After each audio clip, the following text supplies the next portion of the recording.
Hello to all my fellow glorious Gaians. Thank you for joining me, Amber, on my channel Guidance Through Gaia, where I do tarot card readings. So this video is late. I hadn't made one last week, and I had said that I would get this up over the weekend and failed to do that. What ended up happening was I went to process the video, like convert it on the app that I use, and I didn't have enough storage on my phone.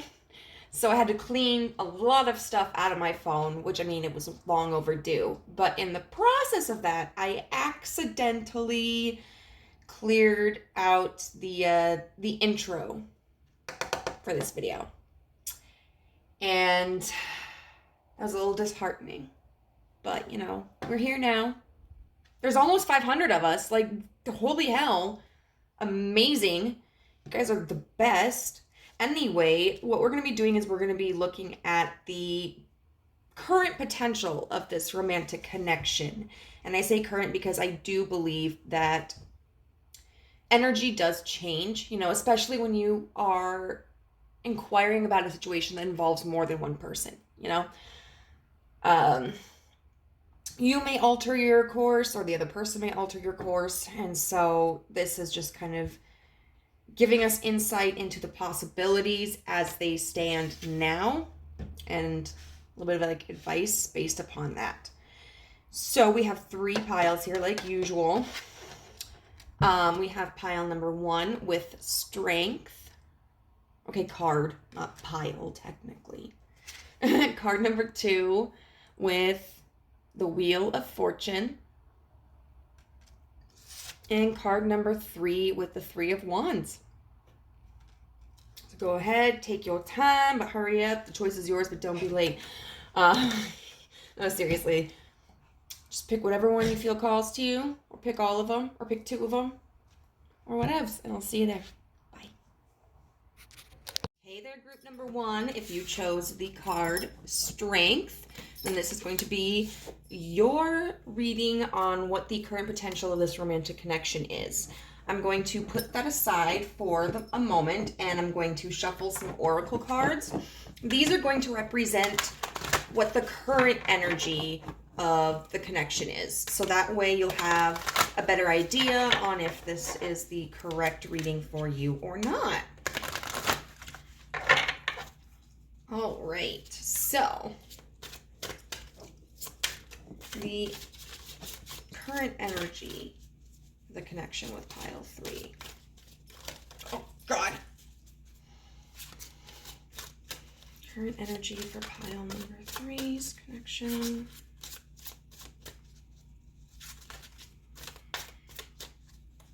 This is the hard part of like shuffling on camera. Autumn, Watchtower of the West.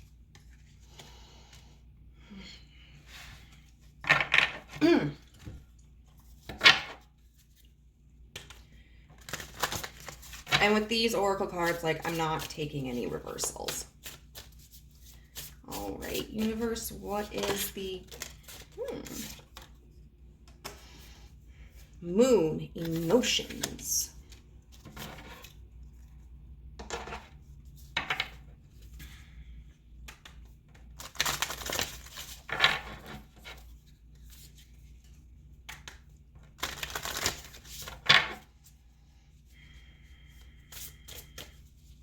What is the current energy for group number 1's connection?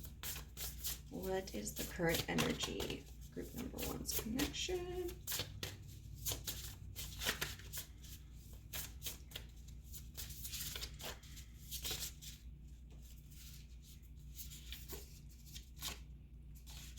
Okay, I'm just going to take all of them because why the hell not? We have number 34 with knowledge. Oh, wow. There's another one. But wait, there's more. We have number 3 with magic. Number 18 with water. And then number 24 with focus. So, With Strength being the card that you chose, representing the connection that you have with this person, I feel indicates that either A, it has been a really intense connection, or B, that it has been long-standing. I do feel like there's a strong bond between the two of you, but also that maybe this connection has created some challenges. There may have been conflict with this person in your connection, or there may be conflict with this person in your connection, or one or both of you may be holding back from engaging in something more serious, or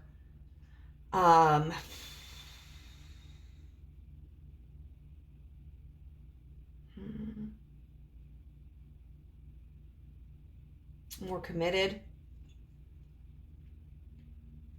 And that could be, you know, if the two of you are friends, then that could be resisting moving into a committed relationship. If you are in a committed relationship, that could be resisting moving in together or getting engaged or anything like that.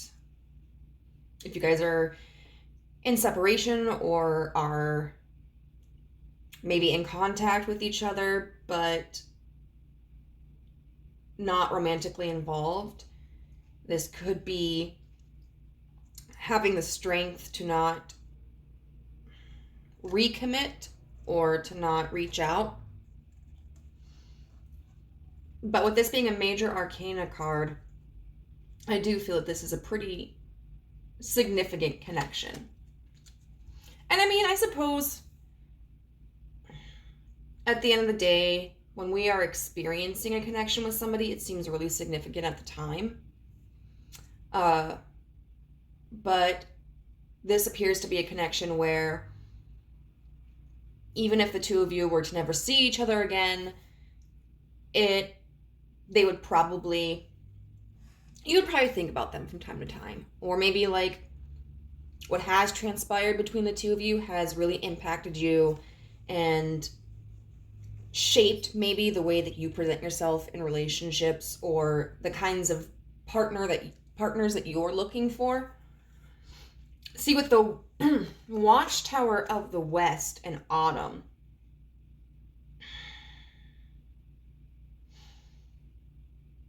this also gives me like kind of an ending that's occurred between the two of you. Or there may feel like there's an ending, you know. Sometimes when we're in a connection,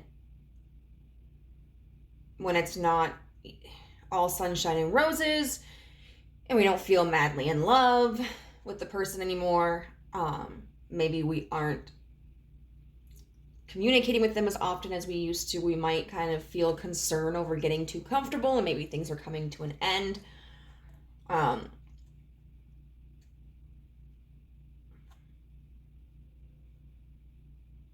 So I would still say that because this isn't a winter card, that there is likely still some attachment there, whether that's like physical attachment, like you guys are in communication, or whether that's like an energetic attachment.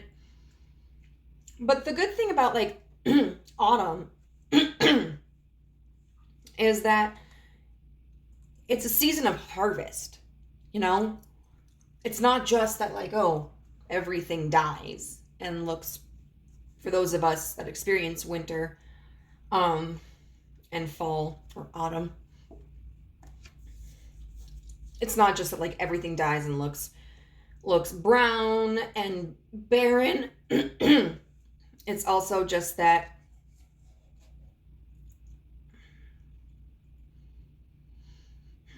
it's a time for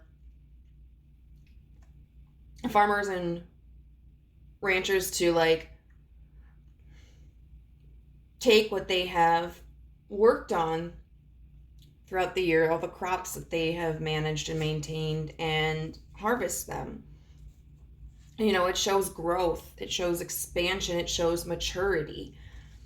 And then cutting down those stalks, you know, and preparing for the next season. And with this tower here, this watchtower of the West, it kind of feels like maybe you or the person on your mind feels as if they are looking from the outside in, you know, or feeling like they're contained and they're just kind of watching things happen, or feeling as if there's no ability to repair this connection or no ability to move forward. Or whether it's at this time, you know, because I mean, for instance, if you are wanting a commitment with someone that you've been casually seeing, they may be interested in that, but they may go like, you know, right now I'm actually going to move across the country and attend a university, and I'm going to be very focused on that, so I'm not in a position where I feel that I have the capability of committing. You know, that doesn't mean that it's never going to happen. It just means at this point in their time, they're choosing to put all of their focus on their studies. We've got the moon here. And it's interesting how, like, you know, we've kind of got this, like, this brownish color here, this sepia tone, and we've got that with this autumn card. You know, it's like the night is falling. It's getting darker. The daytime has run its course, and it's the end of a day. And you see even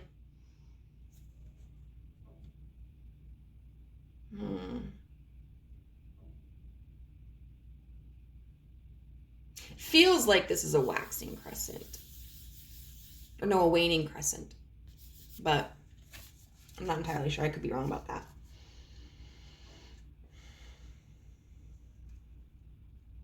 So I feel like there is a lack of clarity, because that's oftentimes what we think of with the moon, which, duh, I mean, typically that's why we come to tarot readings.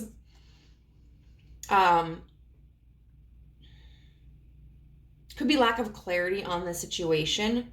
It could even be a lack of clarity on your emotions or their emotions. Because sometimes we might not be in touch emotionally with ourselves, and it can make it difficult for us to really observe how we are genuinely feeling.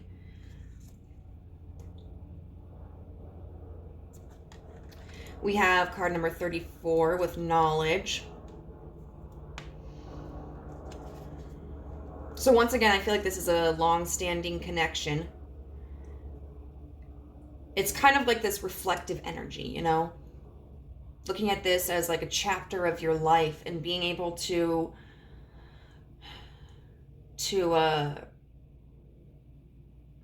reflect back on the experiences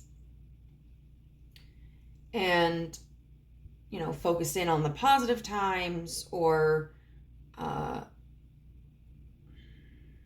what's the word?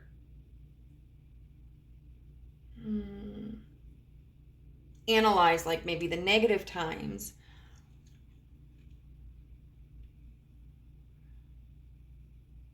And I think that this is a connection where there is a lot of knowledge. And it could be, you know, knowledge of how do I continue to act in this connection because of the point where we are at, or it might be the knowledge of, okay, how do I adjust to a life without this person in this manner? I feel like this could also, because it makes me think of like a photo album. Just could be a lot of reminiscing or fantasizing, you know,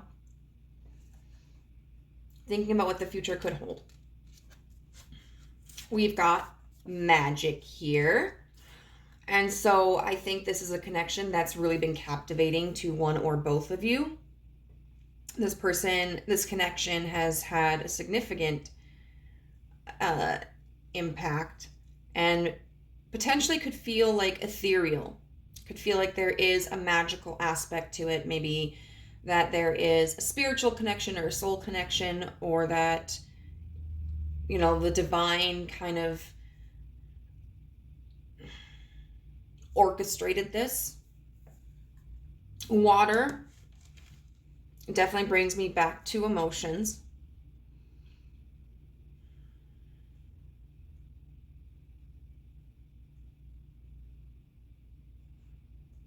And, you know, I feel like that's what's really guiding this connection. I mean, we do have two cards here that are kind of like air cards with the knowledge, and then this one is focus.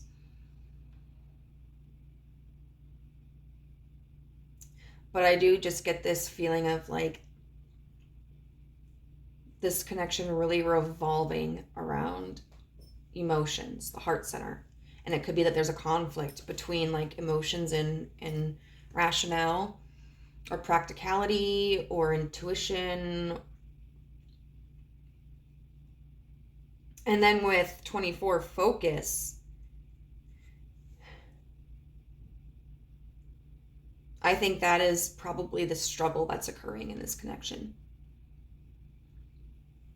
You know, focusing on what is important, focusing on like where we have to put the priorities, focusing on how they behave as a partner or a friend, how we behave as a partner or a friend. But this also, because of the bow and arrow, really makes me think of Sagittarius, which can be very fiery.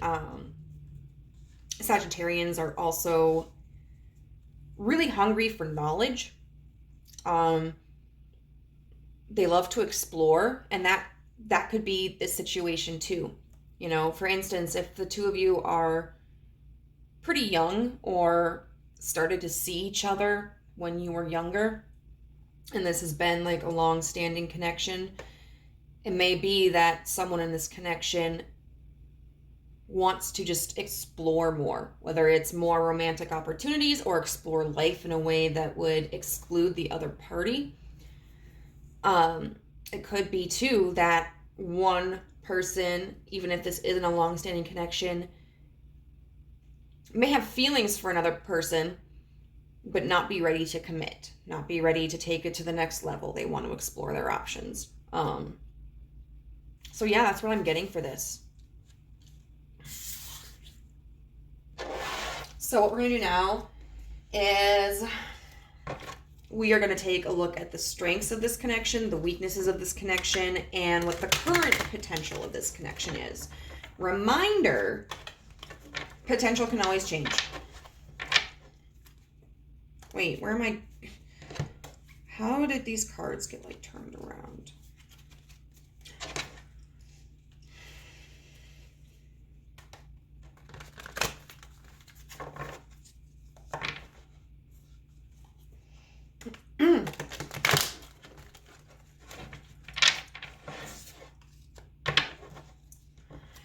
Okay, universe, what are the strengths of this connection? Please tell us what the strengths are of this connection. Okay. We have the Page of Pentacles.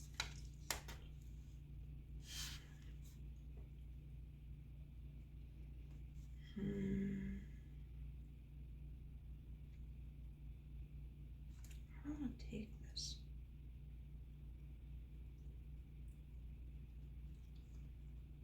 I'm just, you know, this is going to be kind of weird. But I'm going to use these all as clarifiers. So we have the Six of Swords in reverse, the Emperor upright, and the King of Cups in reverse. Okay, what are the benefits of this connection? of Pentacles. So we're getting very earthy cards here, which is interesting. Because Earth kind of denotes a level of stability. What are the benefits, the strengths of this connection?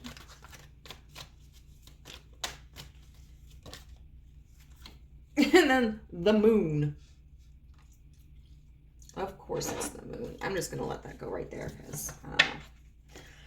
So, this Page of Pentacles. I am looking at this Page of Pentacles as a direct representation of a person. So this could be representing you. It could be representing your person. It could be representing both of you. I do feel that when we have the Six of Swords in reverse here, okay, that talks about being in kind of stagnant waters. Not knowing like when to leave a situation or kind of continuing the same cycle or being stuck in a rut. Then we've got the Emperor upright. And the Emperor is somebody who is very controlled. You know, and what's interesting with this Emperor is he's not touching the blade, but it kind of looks like there's blood on his hands.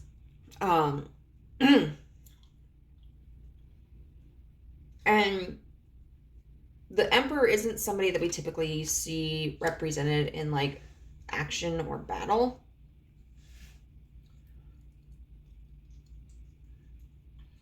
But the Emperor is somebody who is very resilient.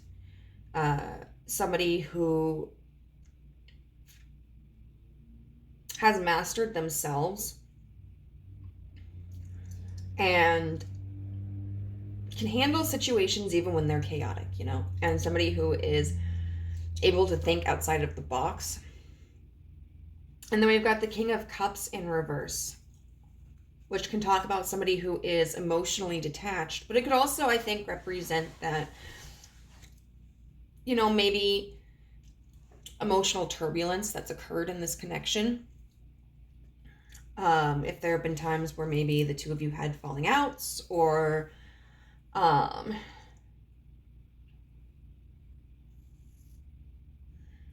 weren't on the same page. And so all of this clarifying the Page of Coins represents to me that one of the benefits of this connection is that through the hard times, the both of you have still been willing to invest in each other. You know, the Page of Pentacles is a newbie.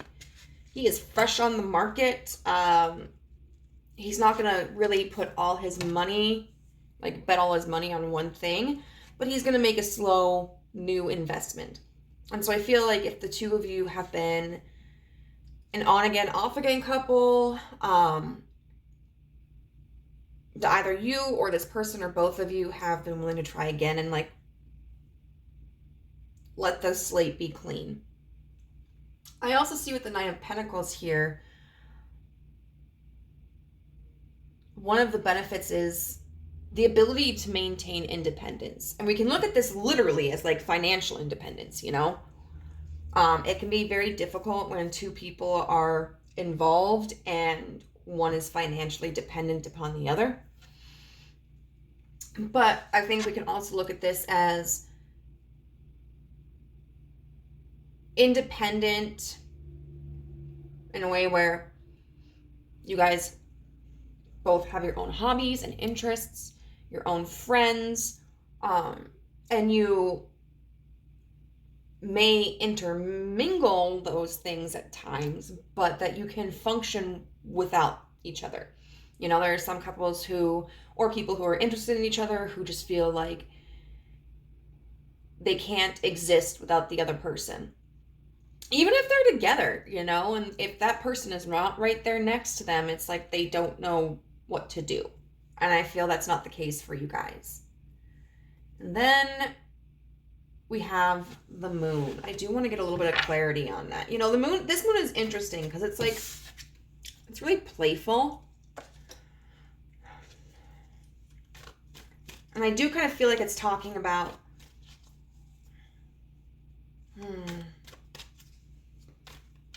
well, let's see. Let's clarify it before I say anything.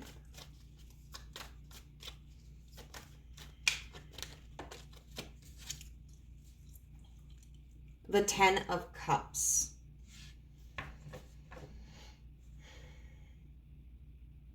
Yeah. I feel like there's always been this sense of happiness, even when neither of you knew where this was going, you know? Like maybe this is somebody that you met at work and just started talking to, never expecting it to go any farther. And the next thing you knew, you were hanging out outside of work. And then you both developed feelings for each other and created this connection, you know.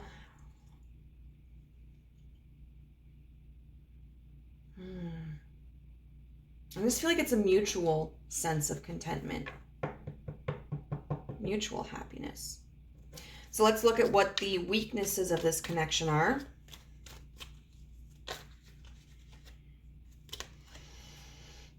We have the Page of Cups in reverse. Okay.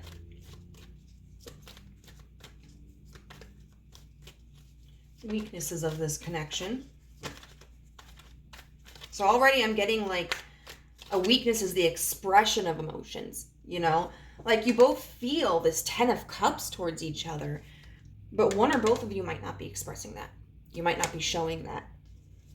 So the other person or both of you are in the dark. What are the weaknesses of this connection?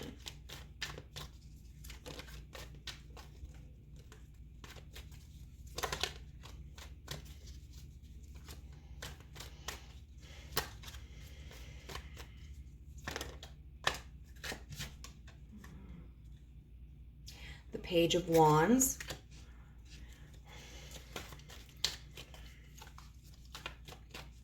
What are the weaknesses? Lots of pages.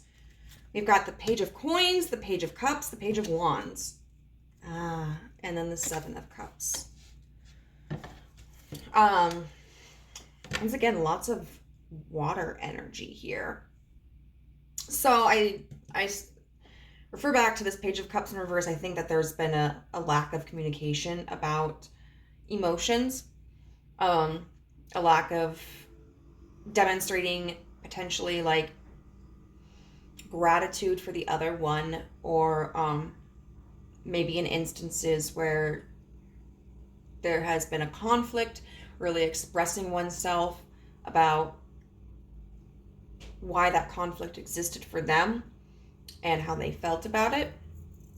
And the Page of Wands is a very action-oriented card. You know, the Page of Cups, I would say, is somebody who is more expressive, more communicative. I mean, with a certain level of action, but it's really like an emotional connection. And the Page of Wands is somebody who creates, who moves. And so I think that in this connection, there may have been too little of communication versus too much action.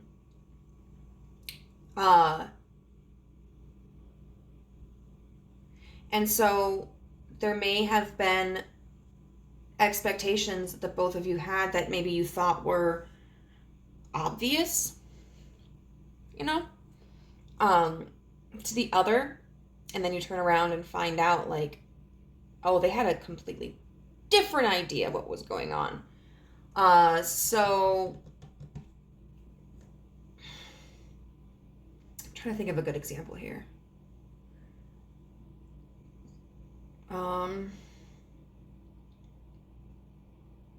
Okay, say that you're in a committed relationship and it's a relatively new one. You might expect them to introduce you to their friends or their family.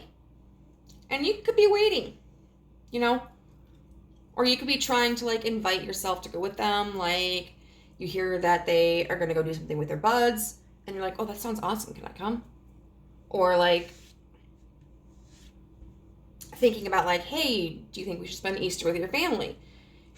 And this person may not have reached that point within themselves to, whether or not it's like a lack of comfortability, or maybe it's just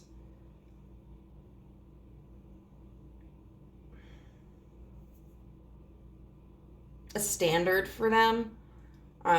They may not be ready to have introduced you to their friends or their family, and they're just like, whoa, no, not yet. And maybe you might take that personally and think that they're ashamed of you, or that they're not as serious about you, when in turn they may just feel like, I just don't think that we are far enough along into the connection or the relationship to progress it to that level. Like, I do want to wait. It's just how I am. And the Seven of Cups.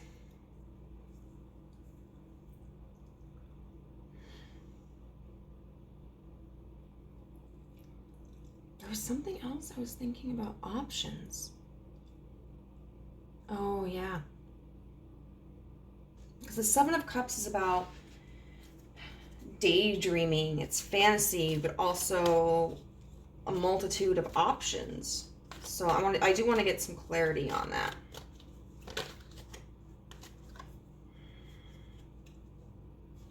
Temperance. And look, she's like juggling water in and out, filling a cup.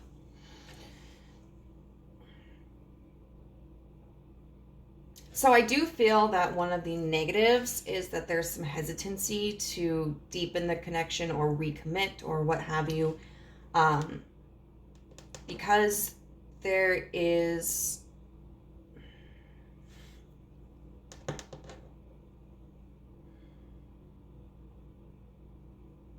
oh my god, what's it called?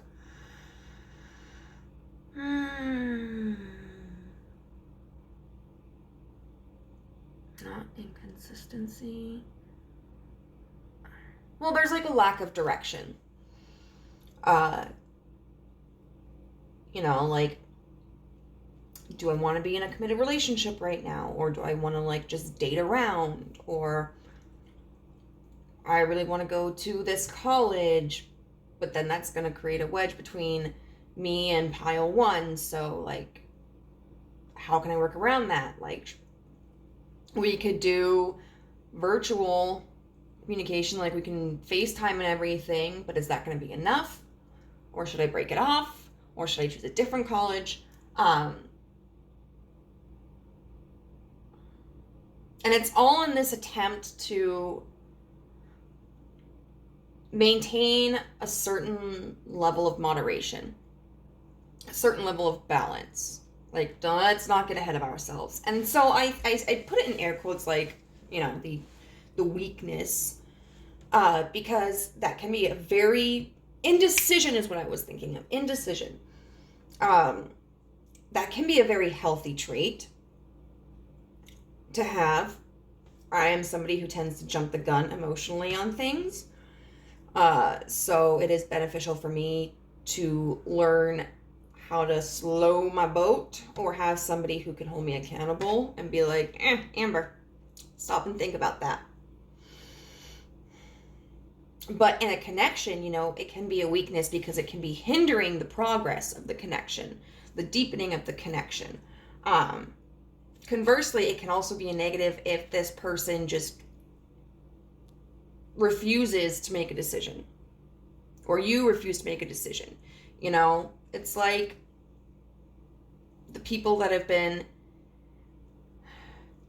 dating for 10 years and one of them really wants to get married and the other one's like, I don't know. That works for some people. I have known people who have been involved for lengthy periods of time and then later down the road made the decision to get married. And you don't need to get married to be an authentic couple. Marriage isn't for everybody. Well, it does offer a lot of benefits that you can't get if you're not married. Um, but if there's an imbalance in like what one person wants versus the other, that can be where this becomes an issue. So I do want to look now. I think that's my eye bugger. And see like what the greatest potential of this connection is currently.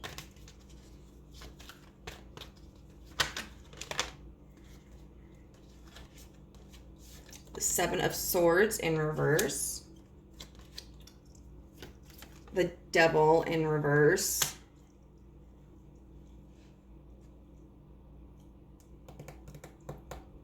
I want to take these as clarifiers.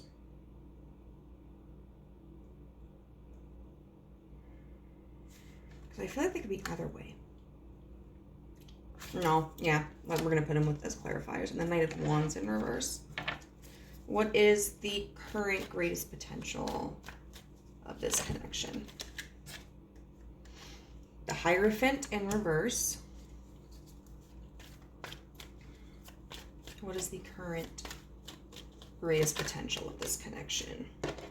The Four of Cups. Separation.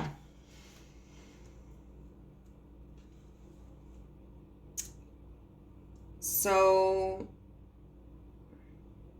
the Seven of Swords is about coming clean. It's about honesty. And so we've got the Devil in reverse and the Knight of Wands in reverse, clarifying that Seven of Swords. So somebody is going to come out with this expression of honesty, you know, where maybe they have been in this Seven of Cups energy, and they realize like they need to finally make a conclusion as to what path they are going to take, and then having to express that.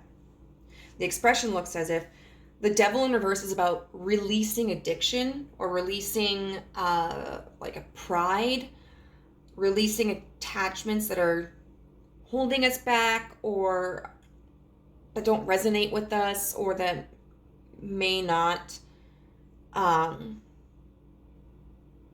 be compatible with us at this point in our life. And then the Knight of Wands in reverse. The Knight of Wands, like the Page of Wands, is a very action-oriented card. And the Knight of Wands like rushes in without really thinking too much. Like, they are fiery. I forgot to mention with this Page of Wands card, one of the weaknesses of this connection might be that there's a lot of like sexual chemistry, so like physicality, and maybe it hasn't delved deeper than that.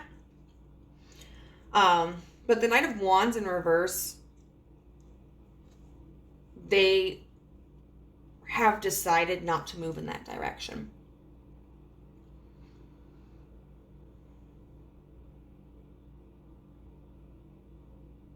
It's like not knowing if taking that route could allow them to create something, or with someone, something sustainable. And then we've got the Hierophant in reverse, which is about removing tradition. It's an untraditional connection. So, I mean, that can signify like, maybe like a poly relationship, or just like a friends with benefits relationship. Although like, I would say even a poly relationship could be supported by the Hierophant upright, because the Hierophant is also about like rules and regulations. And within a poly dynamic, you know, there have to be boundaries even then. In this instance, though, I really feel that the Hierophant in reverse is indicative of like a separation, the end of a connection. And then the Four of Cups is about withholding emotions,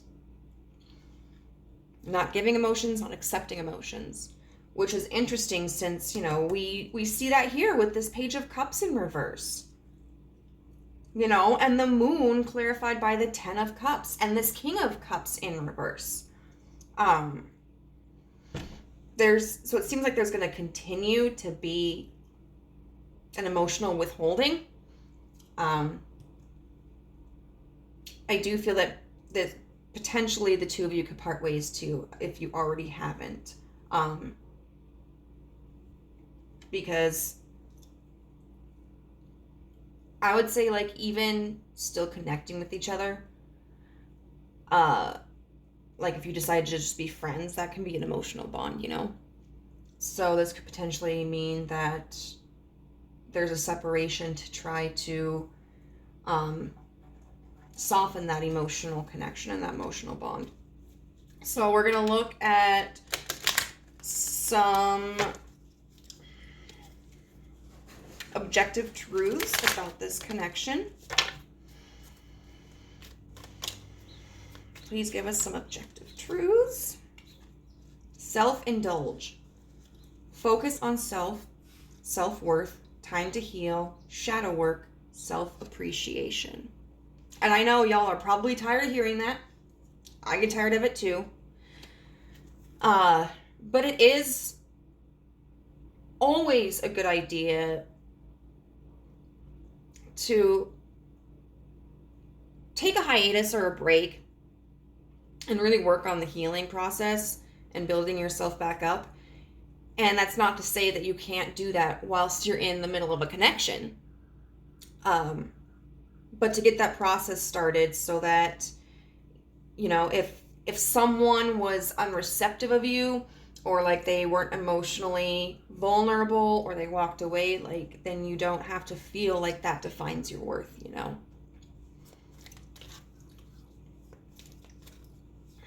And it could be too, this person may be walking away because they need to do some self-work, like their work on themselves. That could also be, thank you, Spirit, another indication.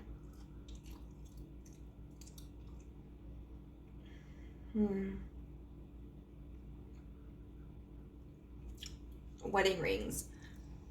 Union, wedding, married, soul connection, eternal love, everlasting promise. You know, this is a card that actually fell in reverse, but I picked it up in a way that would put it upright. It just felt right to me.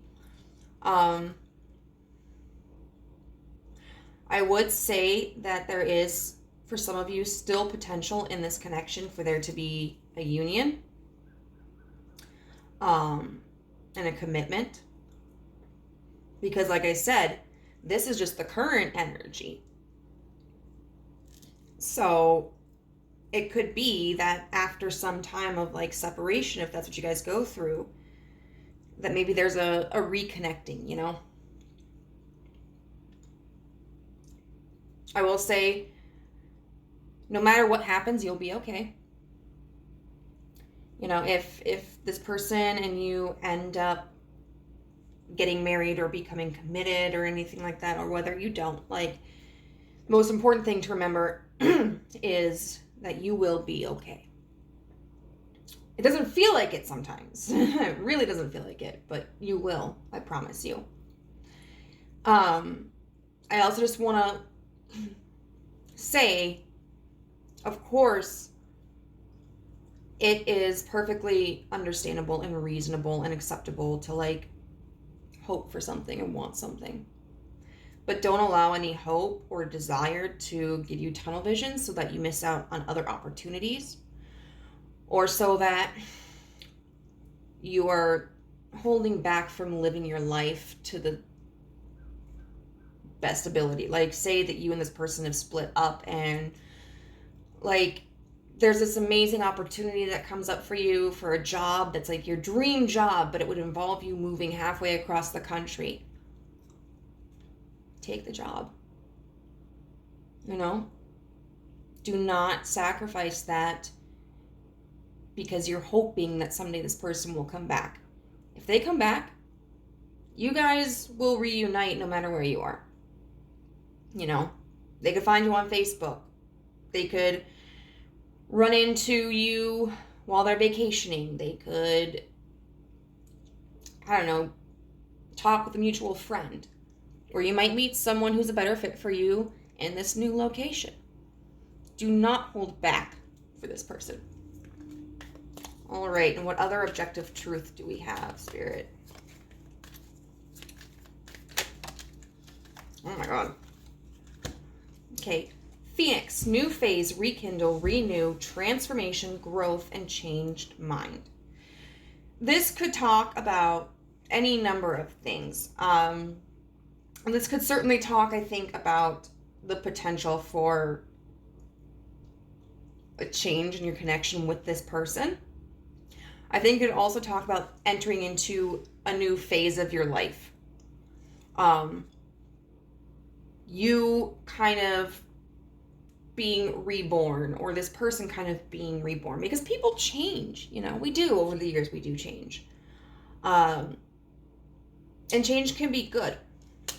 And then we have mirror, which says mirroring each other's self-image. Relationships reflect our wounds, introspection. Yeah. It kind of makes me think of the self-indulgence card. So it looks like one or both of you are dealing with insecurities potentially. And this could be a situation where, like,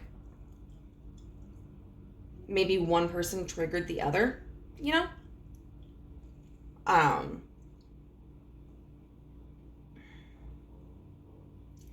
And I think this is also a cause, like a call for you to reflect on the pain that you are experiencing or that you have experienced with this connection, and really use it as a way to, like, build yourself up, you know, improve your life.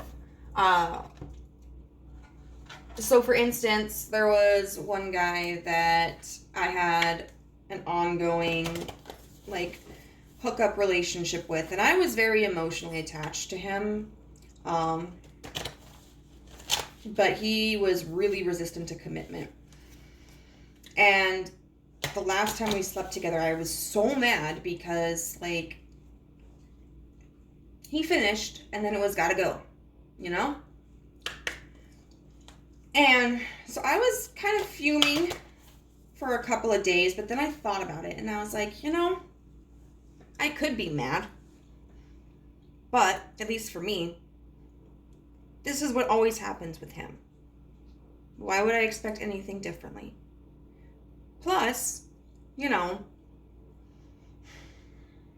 I think we just have different sexual needs. And I told him that. I said, I think we're just sexually incompatible, you know? He's not wrong for his needs, which are quickies, I guess. I'm not wrong for my needs. And that really kind of changed my perspective and made letting go easier. So now I just want to get a card that is some advice.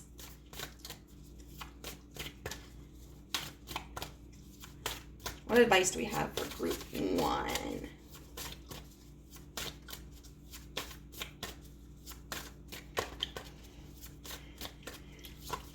Which celebrity wants to talk to us today?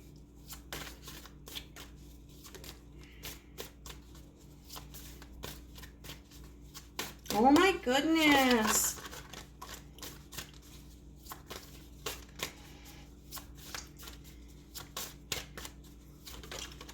Okay.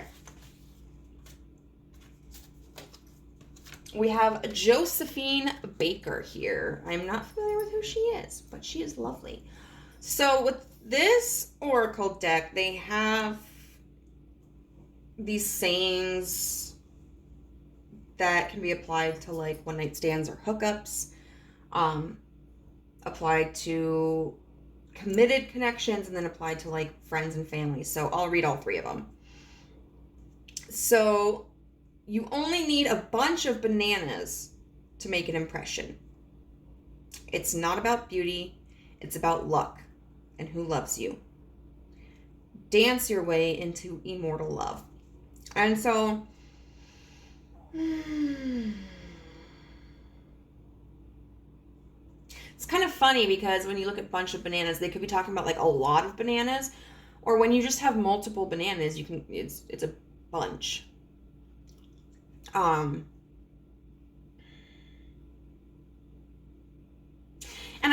talking about how even the most mundane, or what we might consider most mundane qualities of ourselves can make an impression on somebody. You know, you don't need to be fashy. You don't need to be flashy or glamorous or rich, you know, to be able to make an impression on someone. And then, you know, some connections are due to luck, are due to, you know, being at the right place at the right time and meeting each other. And so I think this is really expressing to you, like, if you were the one who was rejected, if there is rejection involved here, then understand that there's nothing you could have done for it to be different, you know? It's not something that rests on you. Maybe there are things that could have been done differently in the connection. I mean, we all have situations like that, but there is nothing that you could have done to change how this connection was going to occur at this point in time. Because remember, it says, it's not about beauty, it's about luck and who loves you. There's another person involved in this connection, and they have free will just as much as you do. And if they are really resistant, there's nothing you can do about it, you know? And then dance your way into immortal love. I think that's just signifying, like, don't allow this to bog you down. I mean, certainly you want to take time to heal, do some grieving if you need to, if there is cause to grieve. But have fun with life, you know? Allow yourself to be carefree. So this is not related to love, but this is an example that I have. I was getting really stressed out with my job, as much as I love it. And I was actively looking for another one. And I was applying, and I was doing interviews. And I was, like, having mini mental breakdowns. Mini, not many, but mini. And one day, I just decided, like, you know what? I'm just going to do my job. I'm not going to worry about what's going on in this facility other than my job. And I remember telling my boss, I was like, you know, I've always realized that I was a type A personality. Always. But I did not realize how much of a control freak I am. And once I let go of control, I am way less stressed, you know? I still have some stress, but I actually enjoy going back to my job, you know? And I haven't received any job offers lately, which is kind of a blow to the ego, but I'm pretty content to stay where I am at right now. So I think the universe is just kind of calling you to, like we always say, relinquish control. Dance, you know, have fun with your life. And whether it's this person or another, you will find somebody. You will. So group number 1, I hope that this was helpful for you. If it was, I would greatly appreciate a thumbs up. And if you haven't already, to subscribe and hit that notification bell to be alerted as to whenever I upload a new video. If you want, no pressure. Sometimes you want to feel something out before you commit, you know? Like, Amber, I don't know if I really like your channel. This reading was dope, but I gotta check out your other shiz. Also, I do offer private readings. You can find that information down in the description box below. And I hope you have a wonderful day. Bye. Hey, group number 2. So this is the Wheel of Fortune, and this is going to be your reading on what is the current potential of this connection. I say current because I do feel that energies can change, and sometimes there is a possibility of potential increasing. Sometimes there is a possibility of potential decreasing because, I mean, in a connection, at least 2 people are involved, you know? So one thing I'm going to say before I get started is this Wheel of Fortune is very interesting. you know, it's like this four-armed and four-legged man with, I don't know if it's a pot or I think it's a drum, and like resting on a spider web. And when I first saw this card come out, it made me think of that Poppy song where it's like the grabbing hands are always grabbing for more. And I remember it was like a song she wrote about her struggle with Titanic Sinclair.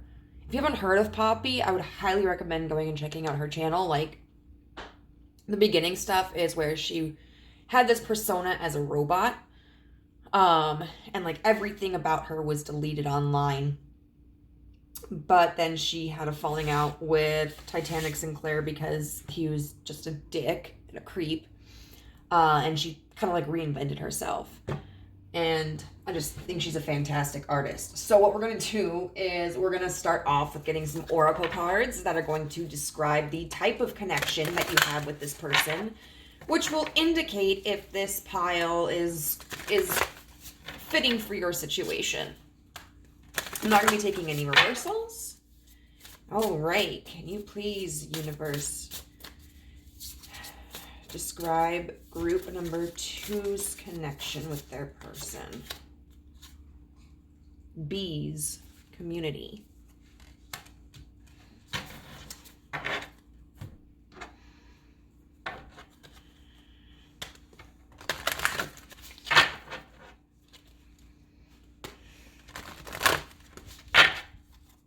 All right. How else can we describe this connection?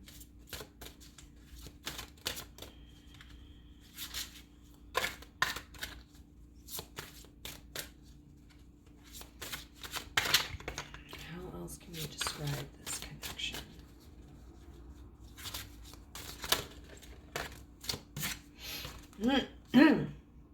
Herbal kitchen with alchemist.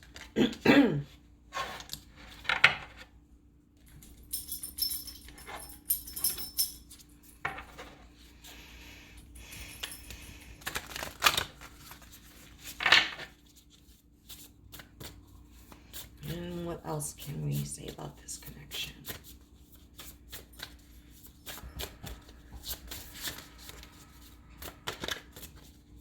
What else can we say about pile? Connection with pile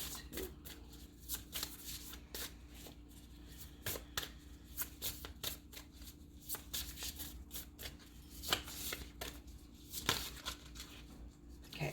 Okay. We have 2. We have number 7 with guides, and we have number 15 with growth. All right, so let's get into this. Now, the Wheel of Fortune indicates to me a couple of things. First of all, with it being a major arcana card, that this is likely a significant connection. Oh, that's my name tag. I haven't changed it in my work clothes today. I'm too tired and lazy. But that this is a connection that has been significant in your life, whether this is a connection that has lasted a long time, or whether this is a connection that has just made like a huge impact or will make an impact, whether you or this and this person end up together or not. I think there are people, you know, who come into our lives, and regardless of how much time we know them, they leave this imprint. So even in the future, like, we'll look back on them and kind of reminisce, or perhaps the way we interact with them shaped how we perceived ourselves or how we interact with others in the future. This also does many times represent kind of a sense of fate. And I think we can kind of see that with the silk, you know, for the spider web. It makes me think of like the string of fate. And with this guides card, you know, this may be a connection where it feels like it was meant to happen. The two of you may have met under interesting circumstances, you know? Like, I don't know, maybe maybe you went grocery shopping on the other side of town from where you typically do, because on the road to your usual grocery store is construction, you know? So maybe you go to a different one and that's where you meet this person, you know? Or you find out that the both of you have a lot of strange things in common, you know, maybe in the experiences of the family, or maybe where the two of you went to college, or maybe where the two of you were born, or maybe some kind of abnormality, you know, while you were in utero. Just things like that, you know, like maybe like a hole in the heart, or irregular heart palpitations, or something like that, you know, something that, or many things that really connect the two of you and make you feel as if the universe kind of orchestrated this. And with the Wheel of Fortune, this could be somebody that you have known for a period of time, you know, long enough for there to be an established history between the two of you. And it could represent that this connection has had its ups and downs, that it goes through these cycles of where everything is fine and everything is moving in a positive direction, or the direction that, you know, you want. And then at other times, things get in the way, or someone changes their mind. And it's interesting. We have this coffee cup here, and then the herbal kitchen.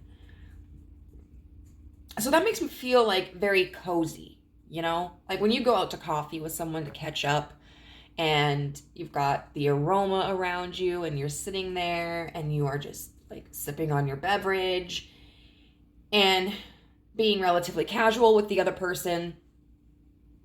And then the herbal kitchen, you know, grinding the spices, grinding the herbs.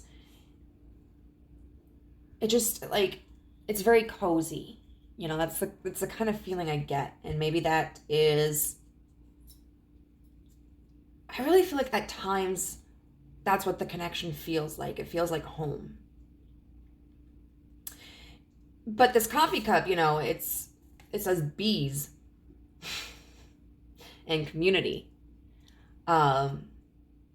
which indicates to me that potentially you share an environment.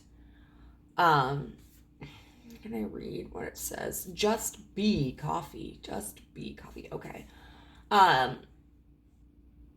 So for instance, thinking of bees, you could look at it like, well, worker bees and living in a hive together. So perhaps the two of you work together. Or you can look at it from a perspective of like nature, you know, maybe the both of you attend, I don't know, like the same park, or you live in the same neighborhood. But there's a sense of like working together, whether that's in like employment or not, and sharing an environment. And then with this herbal kitchen, you know, an alchemist, someone who's an alchemist is able to change their environment. You know, it's turning one material into another material. And so I do feel that for a large majority of you, there has been some sort of transformation. And we see with growth here, you know, it feels like there's been this really strong bond that's just deepened between the two of you. And it could be that you've known each other since, you know, like you were children or teenagers, or it could just be that you've seen each other maybe grow in a career environment, or maybe someone, I don't know, was like really miserable after a divorce, and the other person kind of watched them work through that and heal and grow as a result.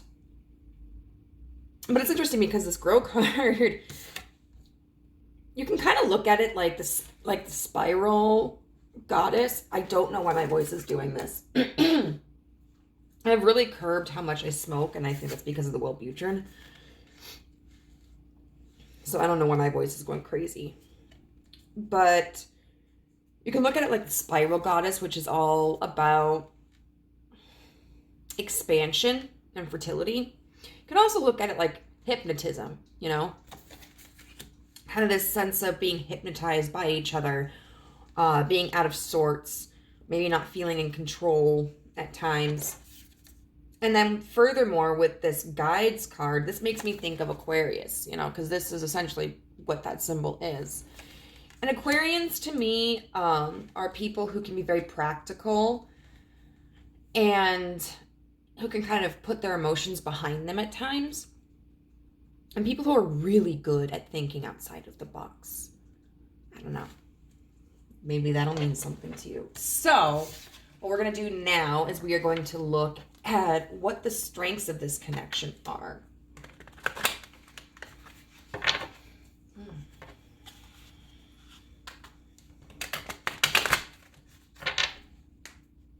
All right. Oh, my hair everywhere. What are the strengths of this connection? What are the strengths of this connection?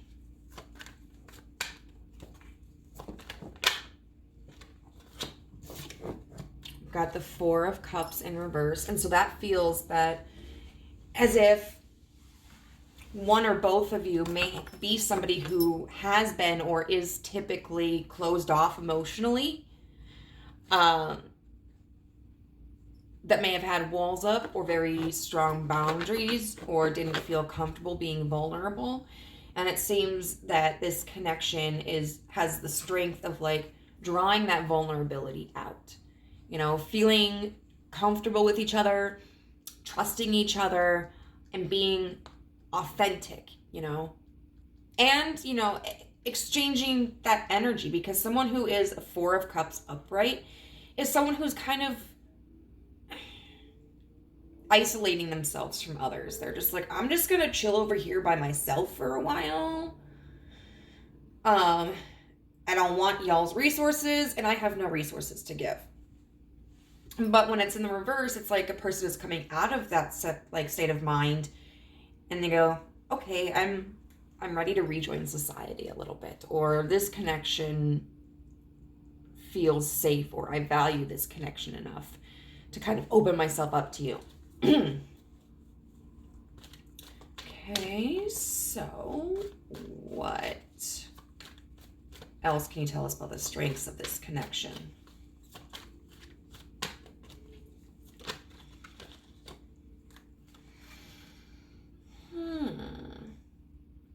The King of Wands in reverse. So typically when we see a card like that, we might think of somebody who is kind of an authoritarian, or a tyrant, somebody who may have explosive temper, but I am feeling something totally different from this card tonight. I feel like this indicates one of the strengths is that the both of you are on equal footing. You know, there's not one person who has more power than the other. There's not one person who takes control of things. As your ability to create and your ability to make decisions and your abilities to move forward are independent of each other. And I think that's really beautiful, actually. You know, I think that shows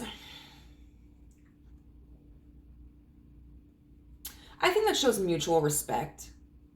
In some instances, it might be representative of insecurities, being timid, but by and large, I think this is just kind of like this mutual respect where it's like, you know, I care about you, and I have this connection with you, and I'm not going to dominate in this connection.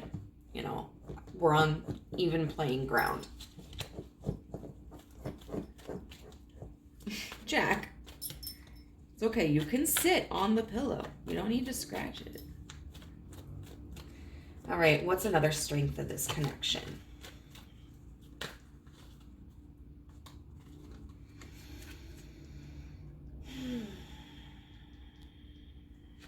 The Page of Swords in reverse. So the Page of Swords is somebody who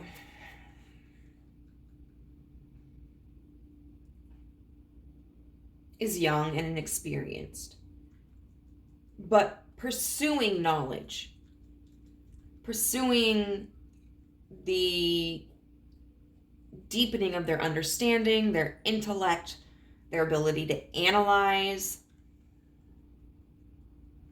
And sometimes the Page of Swords may feel so inspired that they might rush into action. I kind of feel like with that being in reverse, that could indicate that a strength of this connection is that nobody acts out of impulse. You know,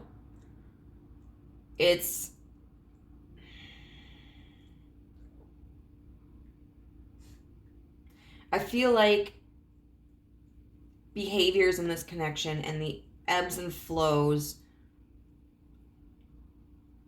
are thought out.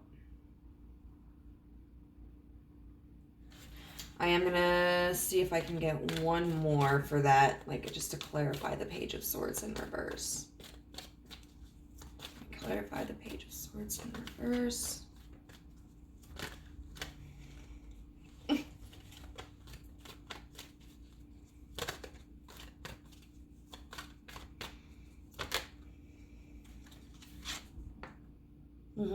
Yeah, with the Empress. Absolutely. So for instance, I don't feel like either of you are people who, when you're mad at each other, would lash out and say something cruel, because there's always that underlying sense of love and care and appreciation and wanting to nurture the other person. Like the Empress is the most nurturing person in the entire deck of tarot. Like, she is a boss bitch, but she's also loving and compassionate, and she wants to see others succeed. And so that's what your thoughts and their thoughts are reflective of. That's what the two of you try your best to communicate to each other. Yeah, this feels... Hey. God forbid. I know, they have their husky out. Jack. Diamond. I don't know why Diamond does... She sounds like a little gremlin. She's like... But yeah, I feel a lot of compassion here. I feel a lot of respect. So now we're going to look and see, like, what the weaknesses of this connection are. So what are the weaknesses of this connection? The King of Swords. So I do feel that with this King of Swords being upright, there's a certain level of rigidity in thoughts, you know, kind of like one or both of you are set in your ways. So you try to communicate in ways that are compassionate and loving and respectful of each other. But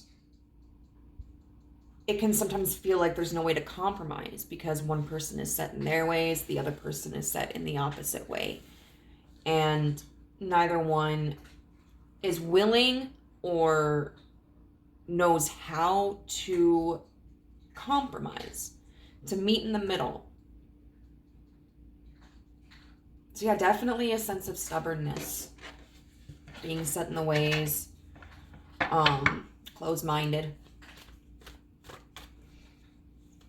Let's see, what are some other like weaknesses in this connection? Oh, okay, so we got several.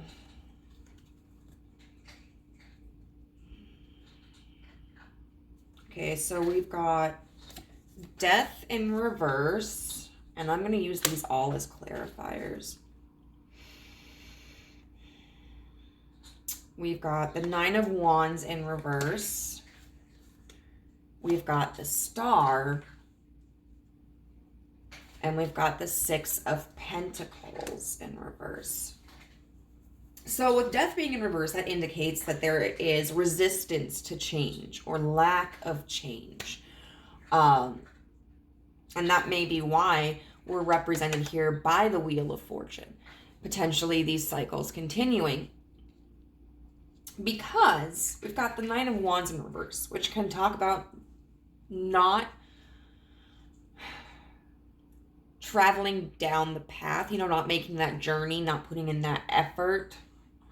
It can also talk about not having a solid sense of direction, you know, having a goal, but not committing to a way to achieve that goal, or even not really critically thinking about how you can achieve that goal, just kind of being like, I don't know, I want to be a country star. So I don't know how I'm going to do it.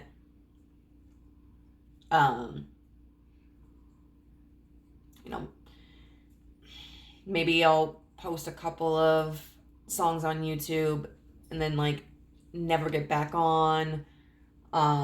Might play at my church, but just being like really inconsistent, you know, and not trying to network with people and not trying to give myself exposure. But then there's the Star, which is like this hope. And normally I would say that's a very beautiful card to have. And I suppose in a sense it still is in this situation, because I think the both of you have this hope for each other, whatever that means to the either of you. Hey, can we just stop scratching everything, please? What are you doing? Why? You want to come up here? Ugh. Jack, you want to read the cards now? Hey, no, I know I spilled lasagna on my shirt. Okay, you have to remind me. But it's like, you know, the Star is this unconditional hope. Bro, you need to stop. It's having unending faith, blind faith that everything is going to work out. Even though someone or both of you, hey, don't you,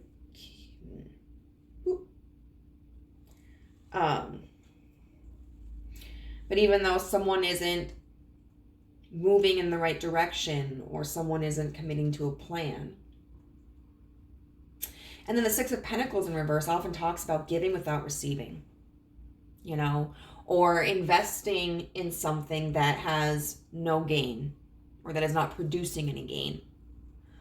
So what it seems to be is that one of the weaknesses, I would say, extends from this King of Swords.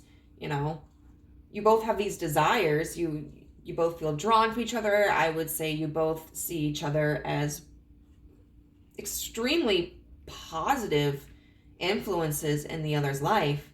But there's just really this lack of direction, and there's a lack of balance in like the give and take. Okay, I gotta get back to work.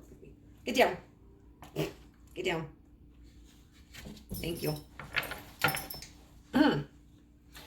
Okay, Okay, so now we're going to see what the greatest potential for this connection is at this time.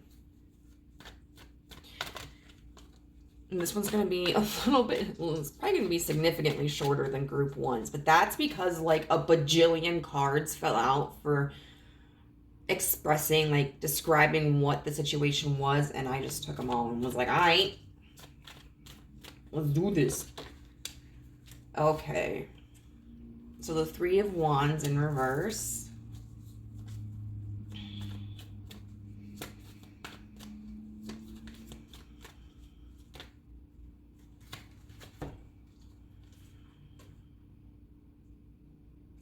The Knight of Cups clarified by the Five of Swords.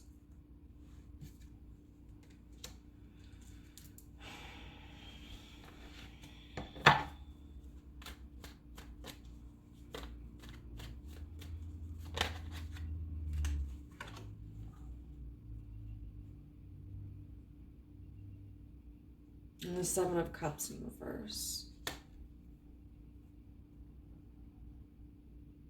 So what it looks like to me is that this is not at this point in time going to progress into something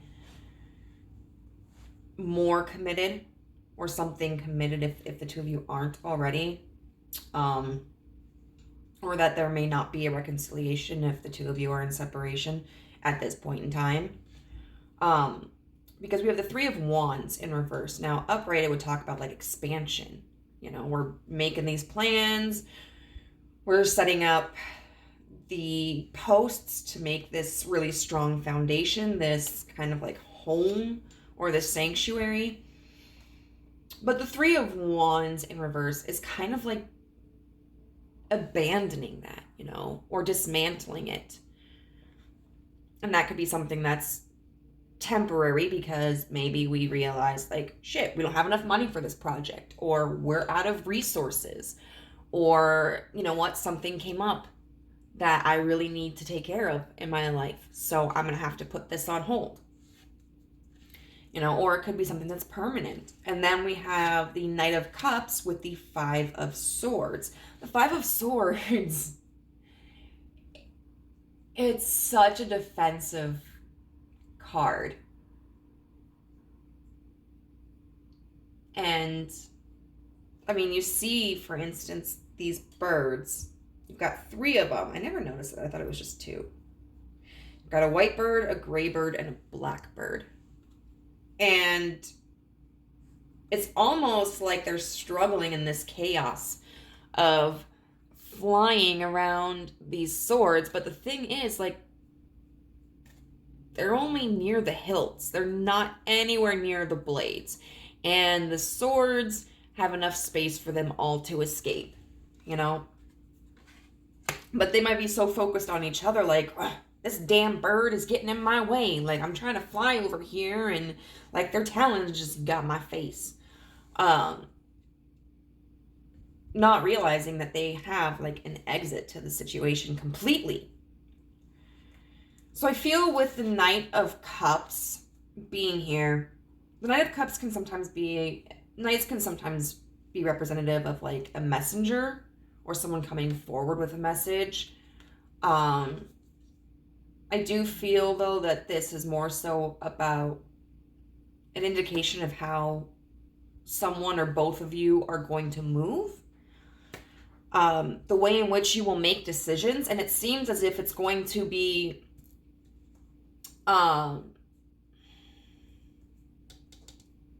emotionally driven, and this emotional defensiveness.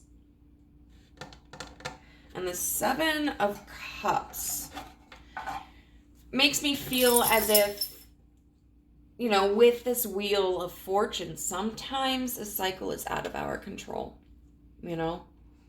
And maybe we enter into a period of time where there's inactivity in our life in some respect, you know, and there may not be anything that we can do at that current time to encourage more activity in that area. So we kind of just have to accept it and then continue on with our life. You know, having faith that this will work out in some way. You know, for instance, with this person, that either the two of you will be able to enter into union and have this wonderful relationship,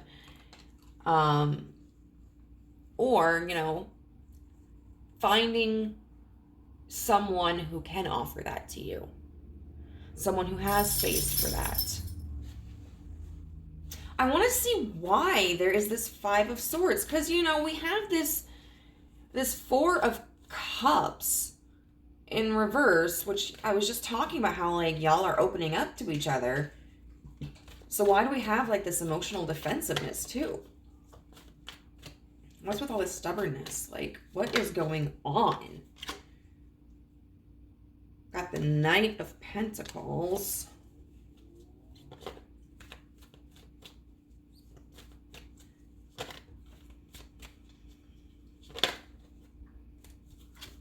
We've got the Tower in reverse.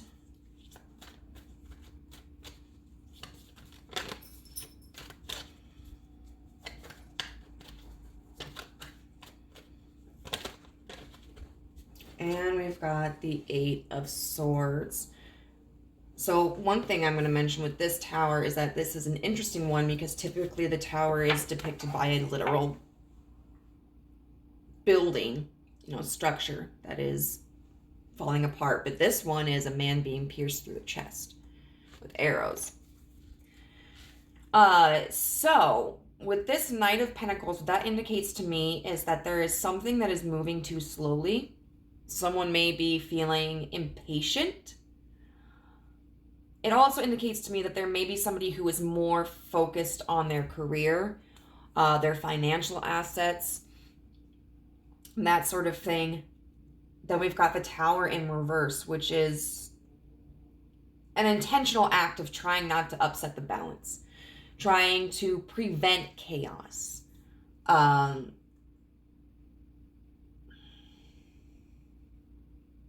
But with the Eight of Swords, you know, just like this Five of Swords, where these birds could get away from these swords safely, you know, this woman is imprisoning herself.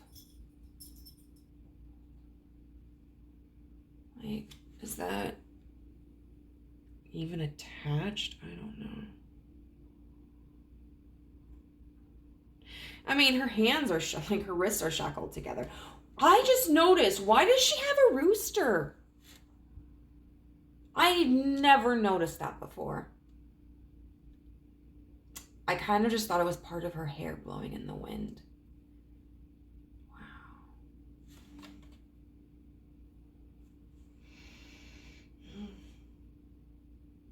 Okay, so she's got this rooster. And her hands, like, her wrists are shackled together, but, like, wouldn't stop her from walking. She might be able to, like, I don't know, damage the shackles enough to make them break. They look kind of rusty, you know? But the Eight of Swords is always about kind of like mental prisons that we create for ourselves. And so it looks like what this stubborn energy is, with the King of Swords, and then like this Knight of Cups with the Five of Swords, is just that someone, I think, is afraid of change.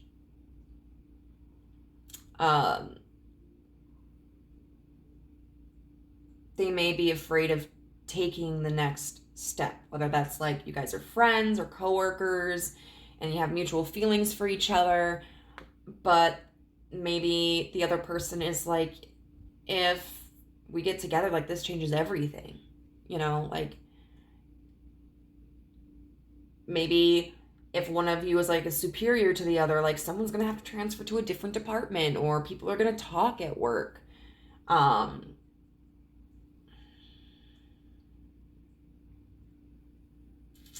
Or like, I really don't want to ruin the friendship. Or it could be like, you know, potentially say the two of you are in a committed relationship and someone in this connection is content with like domestic partnership, but they're terrified of the thought of getting married, you know, just feeling like it's a waste of time. It's going to ruin everything. Like, you guys have been together like 8 years and you, for the most part, have had a pretty harmonious relationship, but, you know, the thought of marriage makes this person feel like that would just destroy everything. You know, maybe they've had really negative examples of marriage in their life. I mean, those are just some indicate like examples. But yeah, it looks like it's all in the head too. And I mean, you could, the two of you could always talk about that. You know, I think it's healthy to talk about our concerns and our fears and our hesitancies. Because maybe the other person can offer a perspective that the first person didn't, you know, makes them feel better. But at the end of the day, it's going to be up, the decision is up to whomever has like the cold feet in this connection, if they are going to brave forward in the face of that, you know. Conversation can help, potentially, but it doesn't guarantee that whoever is avoiding this tower moment,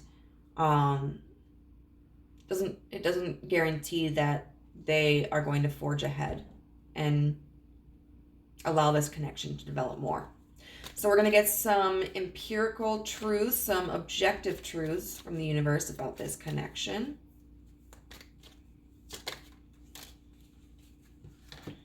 Heart with a key. Welcoming love, meeting the one. Open your heart, getting together. Perfect. So the universe is saying that the two of you are very compatible, but someone needs to open their heart. Someone is kind of, I feel, maybe retreating back into a Four of Cups energy, or the Four of Cups in reverse could even be, you know, I'm willing to be this vulnerable with somebody, but I will not exceed that. You know, like I could be friends with someone, but I'll never let them see me cry. That kind of thing, you know?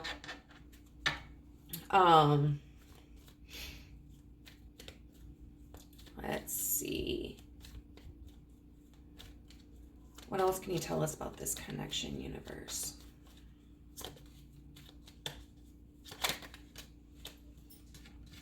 So this was in reverse. It's the golden mirror. Self-absorbed narcissist, one-sided relationship, love bombing. So with it being in the reverse, I'm taking that as like, if you had any concerns that this person was narcissistic or that they were love bombing you, the universe is saying like, no, that's not what this situation is. Like, this is not a one-sided connection. Like, they feel the same way that you do. But there are a lot of factors that can impact the way a person receives something. Like, even if they want it, there can be a dozen factors that make them feel like they shouldn't pursue it or they shouldn't take it, you know? I'm going to get one more, like, what's one more empirical truth, objective truth about this connection? So this does say, it was in reverse, twin flames, yin yang, zen, balance, union, duality, coupling, complement each other. So with it being in the reverse, I would say this probably isn't that dynamic. It's probably not a twin flame connection, although, of course, that's going to be up for you to decide. But even more so, I think this is talking about the lack of balance, you know, and how at this point in time, because of these mental barriers, you may not be as much of a complement to each other as you could potentially be. You know, and like the Zen, it could be that there's more disharmony in the connection at this point. And so finally, I'm going to get a card here. And these, I don't know, have sentences that relate to like one-night stands or hookups, and then long-term connections, and then like friend connections, like platonic connections.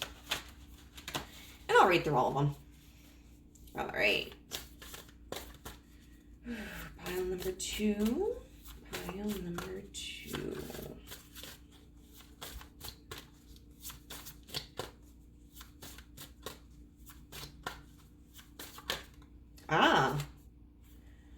Jacqueline Kennedy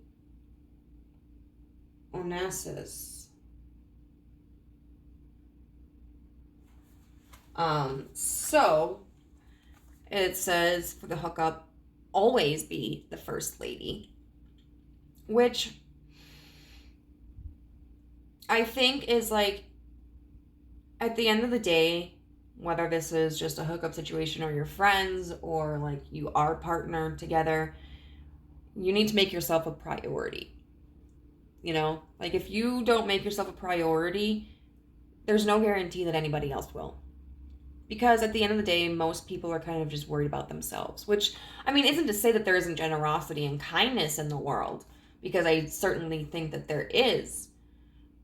But we live in such a fast-paced society, you know, where the majority of people are kind of struggling.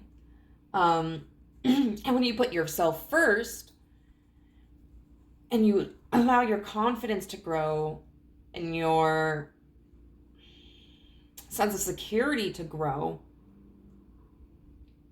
then it's easier when you look at a connection where someone may not be as certain, and to understand that, like, sometimes it's just how it is. Like, it's not a poor reflection of me or my value. You know, and it's valid for me to want to be with them and maybe a little upset if they can't make a decision, but it's also valid for them to be confused, you know, maybe whatever they've got going on in their life. But their confusion doesn't have to affect me, you know? If they're confused, then I can rescind that offer. You know, not out of spite, but just as prioritizing myself. Then with like the long-term one, it says marry for love, for money, but most of all, companionship. And I think that speaks volumes. You know, at the end of the day, partners should be friends, you know? They should be companions. They should be there for us and us there for them, to celebrate their successes and encourage them when they are second guessing themselves, you know, to nurture them when they're struggling or they're feeling ill. Because you can love someone, but just because you love someone or someone loves you doesn't mean that the relationship is healthy, you know, or harmonious. Love can be toxic sometimes.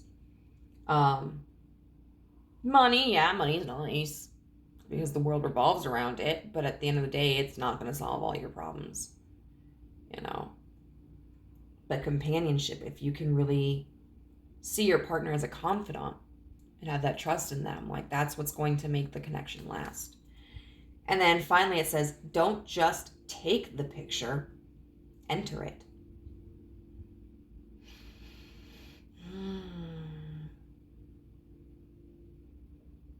That might be an encouragement to take some initiative, you know?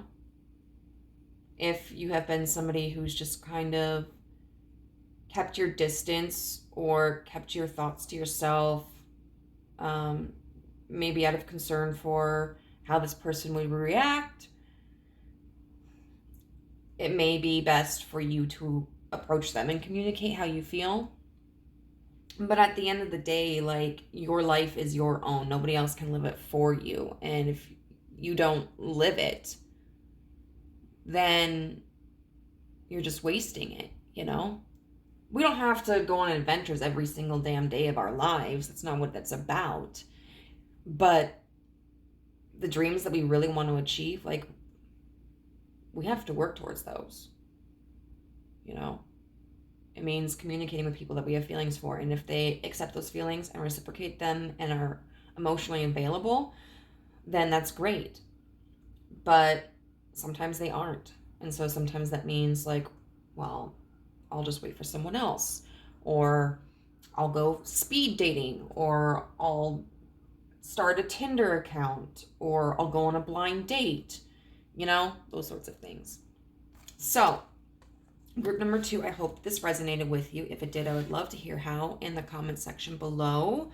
If you did enjoy or appreciate this video, I would really greatly appreciate it myself if you could hit the like button and the subscribe button if you haven't already. Also, that notification bell to be alerted as to whenever I upload a video. I'm sorry I'm later this week. And then if you're interested in a personal reading, I have information on how to get a hold of me for that down in the description box. So I hope you have a wonderful day. Bye. Hi, group number 3. Your card is the 3 of Wands today. And this is going to be your reading on what the current potential of this connection is. So what we're going to do right now is we're going to pull some oracle cards to provide us information on what is going on in this connection, you know, define this connection a little bit. And so that way, hopefully, you'll be able to assess whether or not this pile fits your life, your story. And if it doesn't, you're always welcome to choose another pile or be like, screw you, Amber. This is false advertisement. All right. So please describe the connection with group 3, please. Not relationships. But it's the K-N-O-T, you know, a physical knot, not the negative word. And I'm not going to be taking any reversals with these ones.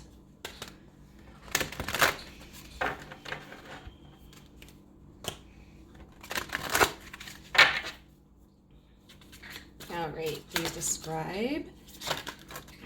Okay.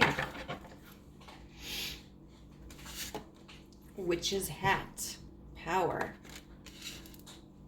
Gryffindor. Even though J.K. Rowling's a bitch. Trans women are women.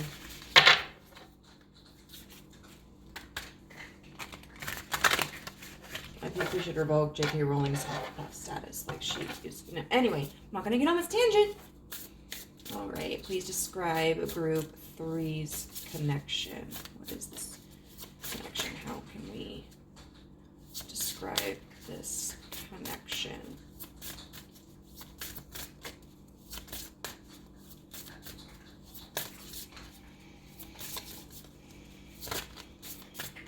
How can we describe this connection, members?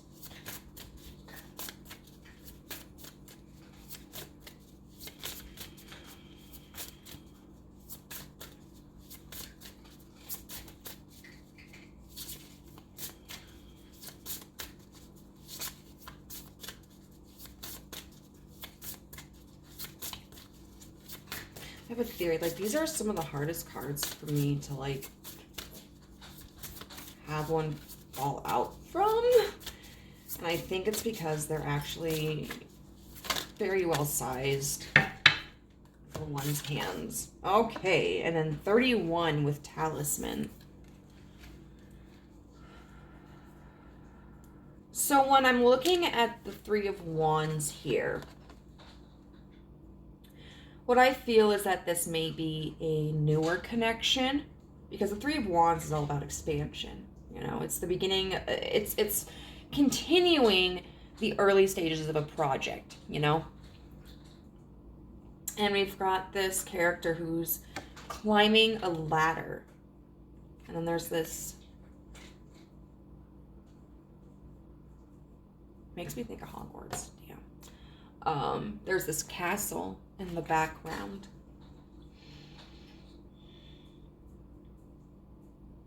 But with it being the Three of Wands, I think that there's like a lot of passion, a lot of desire, a lot of creativity or creative possibilities. And I think there's this drive to create something sustainable here that's also inspiring. Now, with the Knot card, with relationships, this could potentially indicate that the two of you are already together.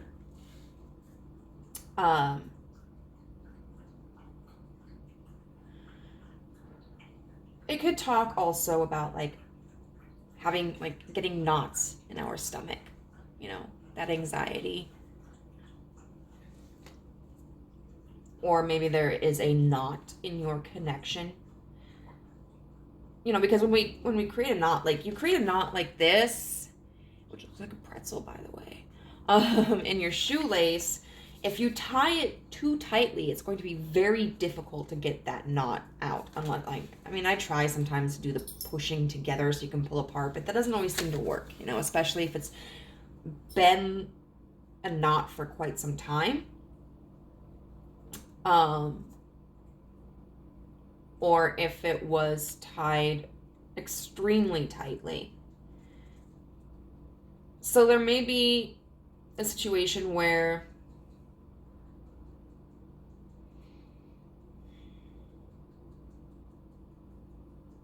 there's kind of a hurdle in the connection. I could also see it as like the coming together, being in the early stages of intertwining your lives and trying to build a relationship that way, you know, trying to figure out, like, how do we work? Are we compatible? What's going to be best for us in a relationship? And then when I see this, I think of like the red string of fate, which is depicted a lot in Asian lore. I'm not entirely sure if it originated in China. I do know that it is a concept in China. I've also seen it in Korea, I think Japan. But it's this idea that people who are fated, who are destined to be together, are connected by this red string. And a lot of times that's utilized in the sense of a romantic connection. But not always. It can also represent deep connections with people who become your family or your friends or something. It's this idea that your souls are reincarnating with each other, and it's this invisible energetic cord that connects you to your other soulmates. And we have the Witch's Hat with power.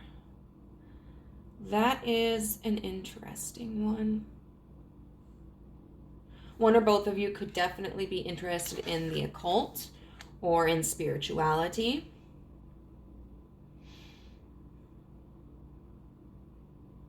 I think this may feel like a very powerful connection, but also the hat is what's providing the power. So it's almost like this power of knowledge, you know? Expanding your perspectives, opening up your mind. Maybe the two of you have intense, like, intellectual debates, or maybe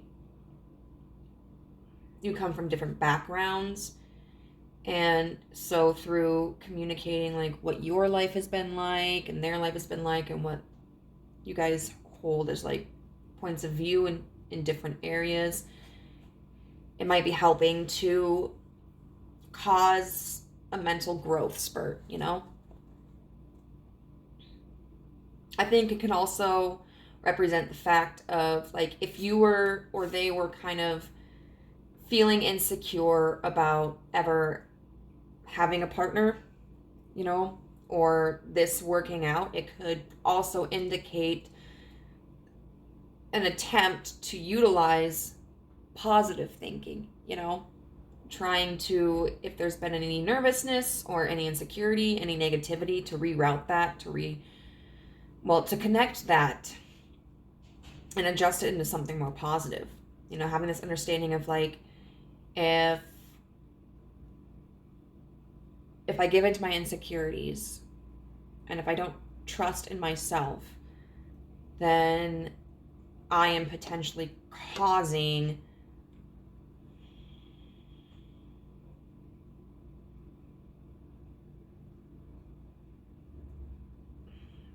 dysfunction within the relationship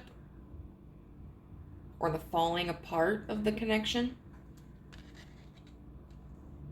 And then we've got talisman with 31. It's a key.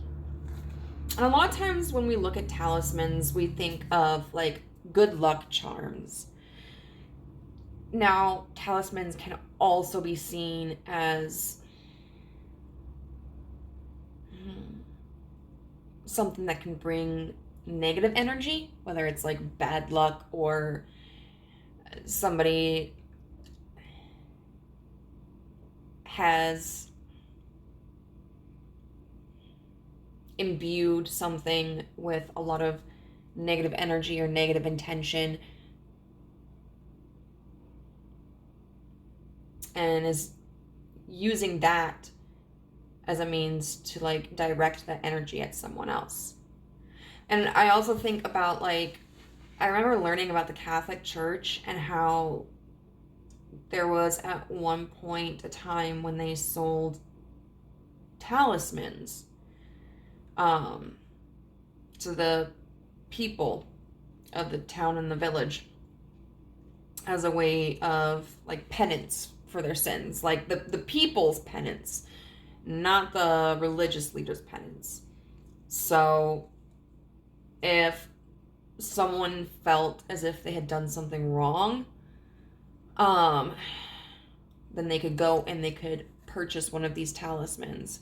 I just saw 1117, which is my number. I don't know what it means, but it's mine. Maybe it's yours too. But the thing about that was, though, like, it was a total con. It was just the priests, you know, and the monks, I think. I think they were involved too, who were taking advantage of people for personal profit. But I don't think that's the case here.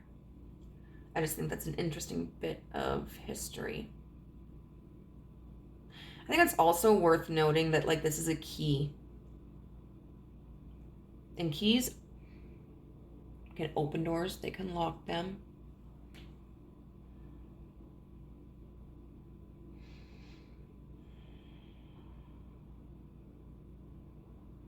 So it feels like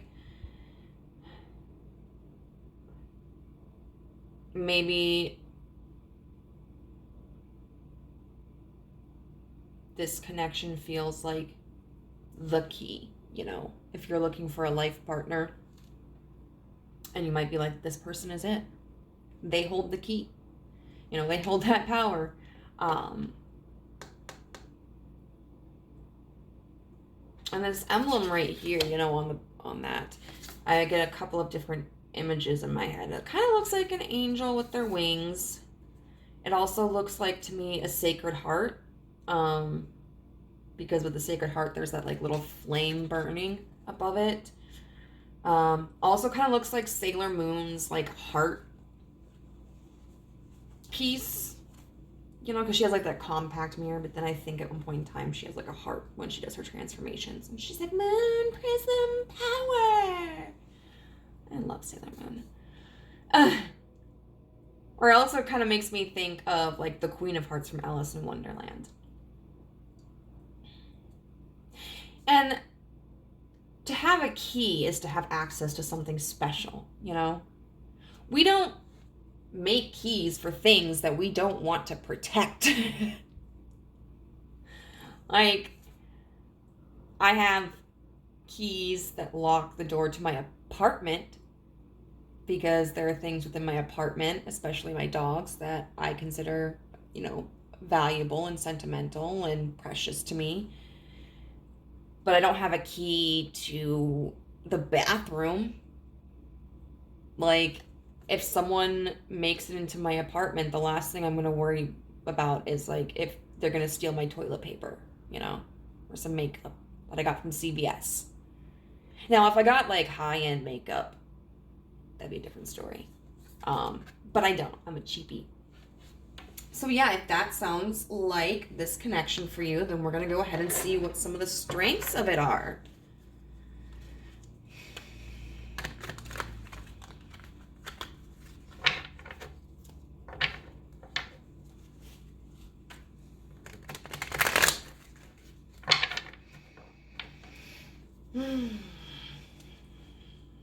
All right.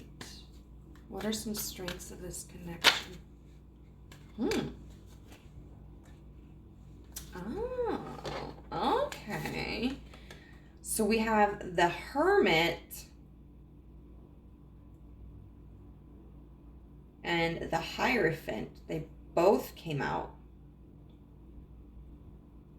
Now, these are two very wise individuals. The Hermit is somebody who goes into seclusion as a means of kind of achieving enlightenment, And it's a moose, a birdie, and a little lantern and a snake around their staff.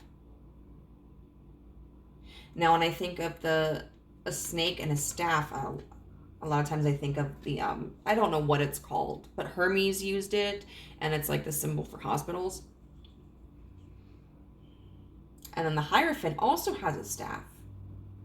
She's got these creatures looking at her. She has a crown. And the Hierophant is about, like, tradition. It's about contracts. It's about...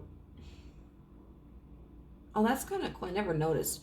She has, like, this triangle painted on her face, and then on her third eye it's like the depiction of a flame.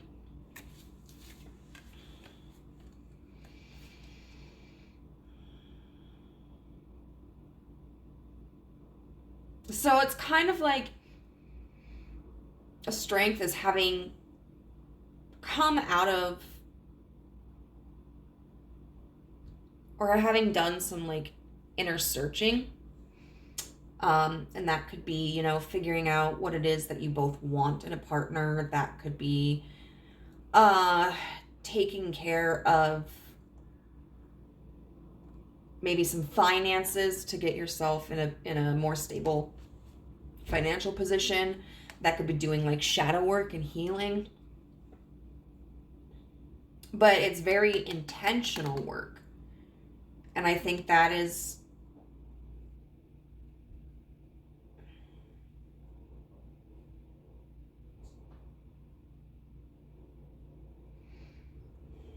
I think has drawn you guys closer.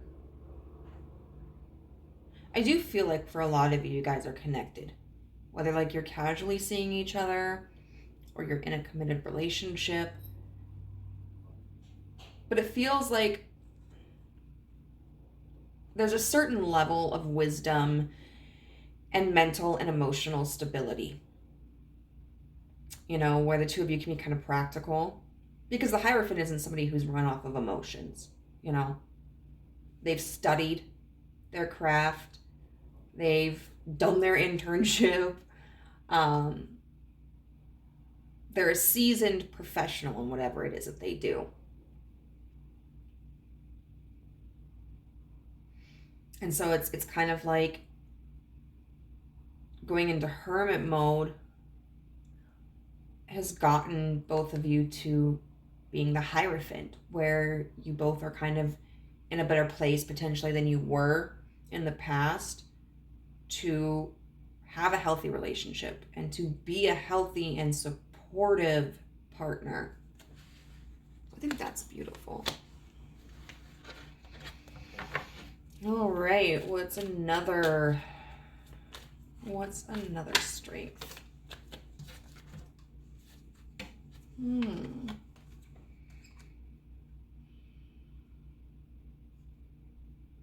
Interesting.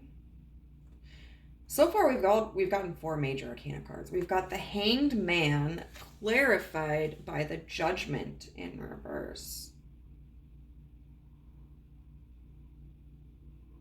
Now, the Hanged Man shares a little bit of a similarity with the Hermit in some instances. It can be looking at things from a different perspective. Whereas the Hermit is somebody who's going in to do some soul searching and to expand their awareness, the Hanged Man is more so, I think, focusing on something specific and observing the different angles at which they could view it.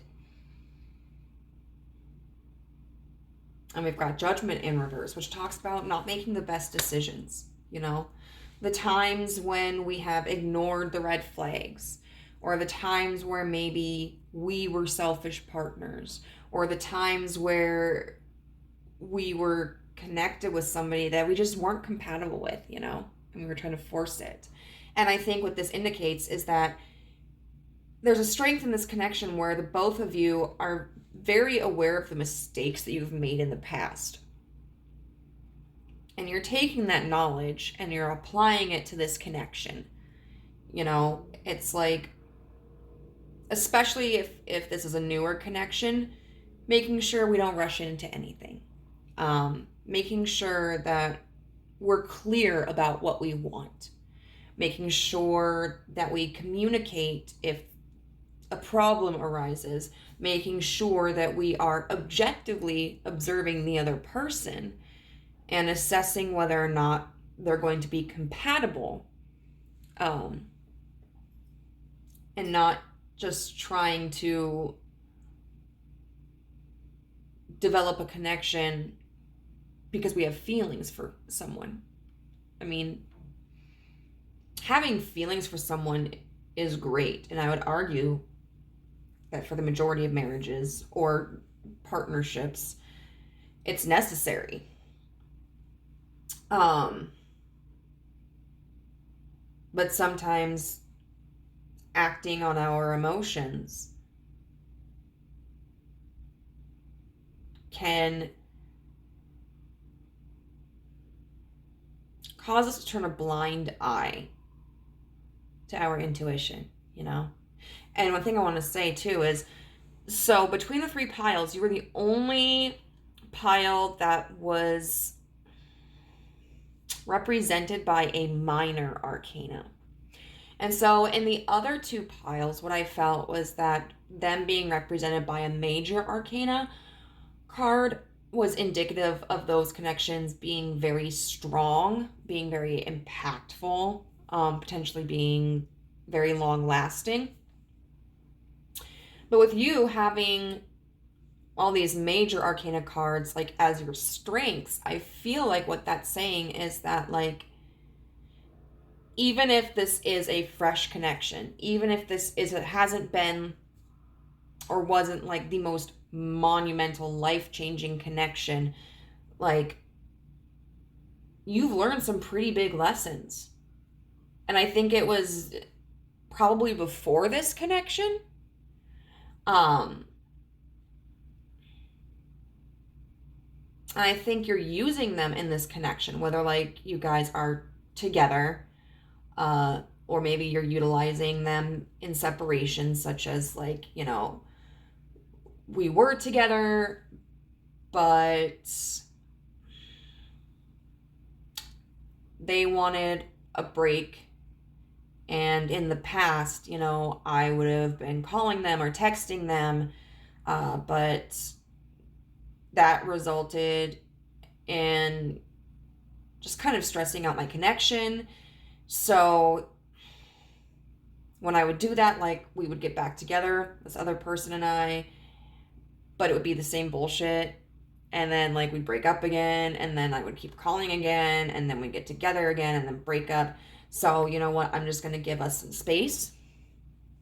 Like that kind of thing, So I think that you are utilizing for this connection some big lessons that you've learned, or some big decisions that you have made, like you're committing to it. All right, what's another strength of this? Oh, very interesting. The Eight of Cups with the Five of Pentacles. Neither one of you is in a position where you're going to accept being appreciated for less than what you deserve. You know, you might have had partnerships in the past where you weren't a priority and your needs weren't being met. This person could have gone through that as well. And I think a positive of this connection is that both of you understand your worth at this point. And while I think you would be very generous to each other, you also have this standard of like, I'm going to see how this person treats me, you know? And if I feel like they're taking me for granted and I confront them about it and nothing changes, then I might walk away. I'm going to do whatever is best for me. There's a lot of mental practicality here.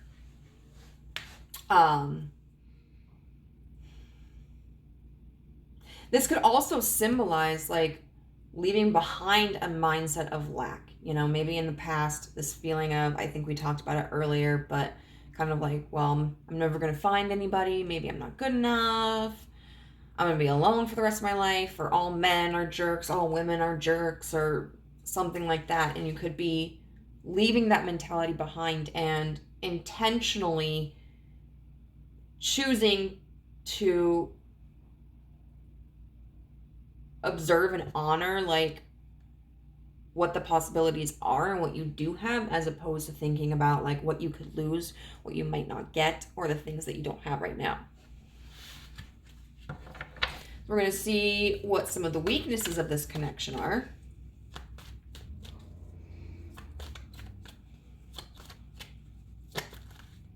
What are some of the weaknesses? The Ten of Cups in reverse. I kind of want to get a clarifier on that.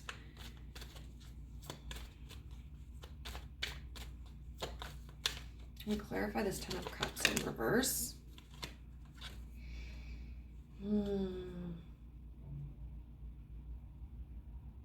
It's a King of Swords. Take these two. The Six of Swords. And the King of Pentacles in reverse. So the Ten of Cups in reverse can talk about not feeling fulfilled. Not being completely content. And we've got two kings here. The King of Swords is going to be somebody who's very fast acting. When they make a decision, they act upon it. But they're also extremely logical and not necessarily connected all the time to their emotions. They may put their emotions to the side oftentimes. They can also be very stubborn. And it can be difficult for them to like change their own opinions. We've got the Six of Swords, which is a good card. That talks about leaving behind pain, leaving behind loss, and taking the risk, you know, of moving forward, of having hope, giving something else or someone else, even if it's ourselves, another opportunity. And then the King of Pentacles in reverse. Now the King of Pentacles in reverse, I would say, can come across like two ways. One, he can be a tight ass. You know? He can be somebody that's like I'm not giving you my money. You think I got wealthy because I was spending it on other people? Hell no. Get your own. Could be also somebody who isn't grounded, isn't financially stable.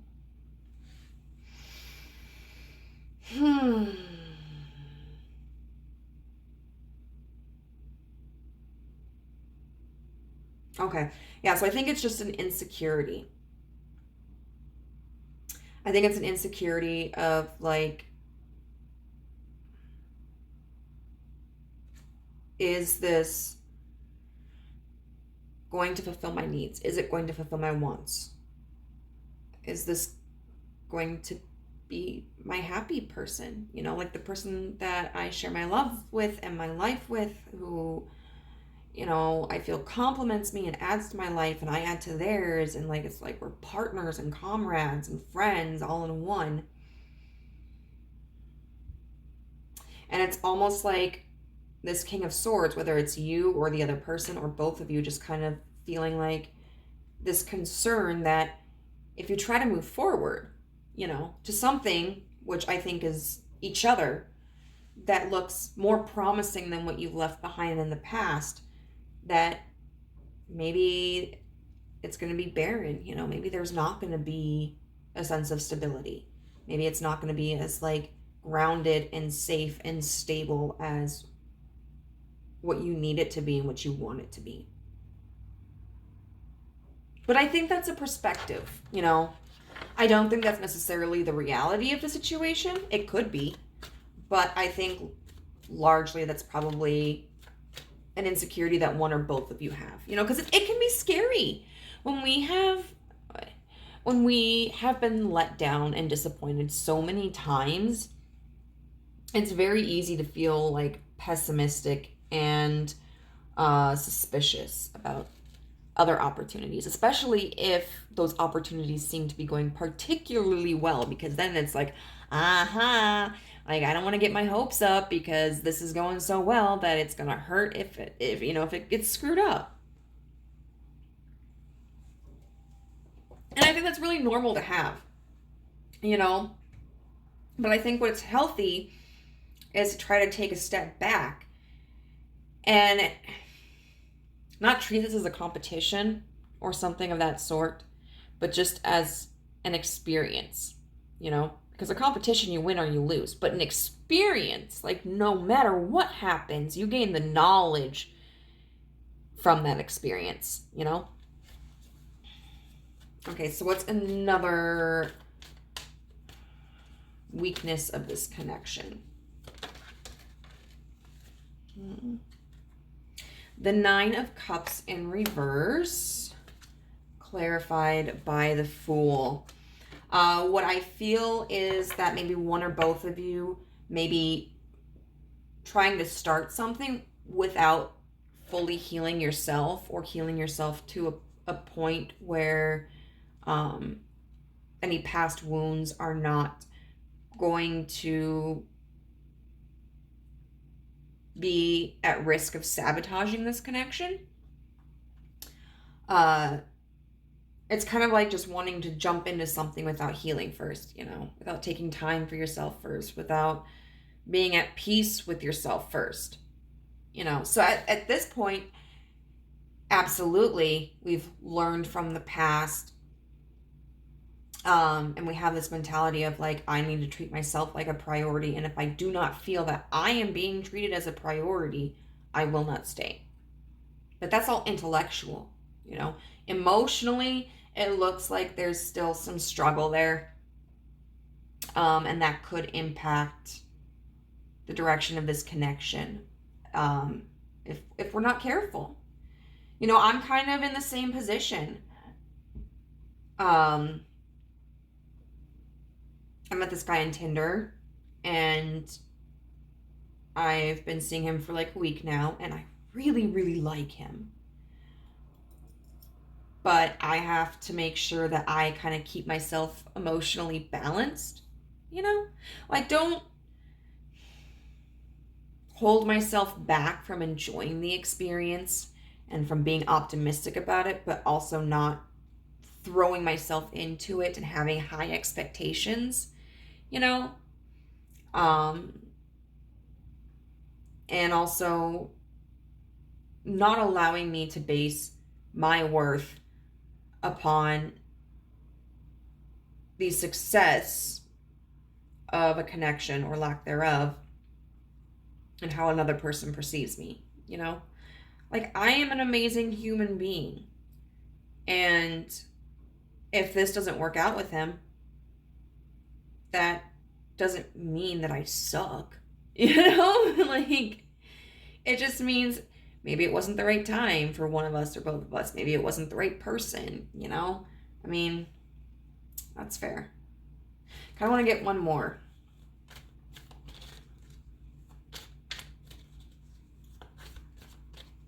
So I definitely feel that the strengths are your mentality, or the mentality, like for both of you. The weaknesses involve the emotions more. All right, what's one more weakness, universe, of this connection? And it can be scary, you know, when we're talking about weaknesses. 9 of Pentacles in reverse. Yeah. It could literally be talking about someone not being financially independent. Whether it's like, maybe they're taking out a lot of loans, or maybe they have like debt, like, hello, I have school debt. Or, you know, maybe they're out of a job and like people are helping them. I think this could also just be like, there's not a sense of independence.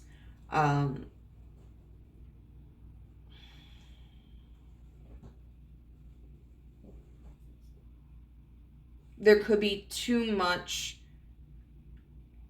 of a tendency to kind of rely on a relationship or another person to make you feel stable. Whereas, you know, that's something that we should work towards feeling on our own, you know, so that if like, because I'll tell you this, I don't think this person matches this description at all, but it's, you know, it's a dramatic example. It happens a lot, unfortunately, but in abusive relationships, right? A lot of times the abuser will try to isolate the abused from their friends, from any community institutions that they're a part of, from their family, even from their job. You know, because if a person is isolated, then the abuser has a lot of control over them. You know, all of a sudden the abused feels like, I don't have anybody I can turn to. You know, I'm not on good terms with my family. I'm not on good terms with my friends. And I don't know if they'll receive me if I were to approach them. It can also be like, I don't have the money to walk away from this. Like, I don't have the funds to be independent. And so that person can potentially stay in a very dangerous situation because they don't know how they're going to meet their own basic needs for survival, you know? And so it's important that we do find a certain level of independence, you know? Hopefully we never have to go through a situation like what I was just describing, although I know some of us have. But even without it being a situation of abuse,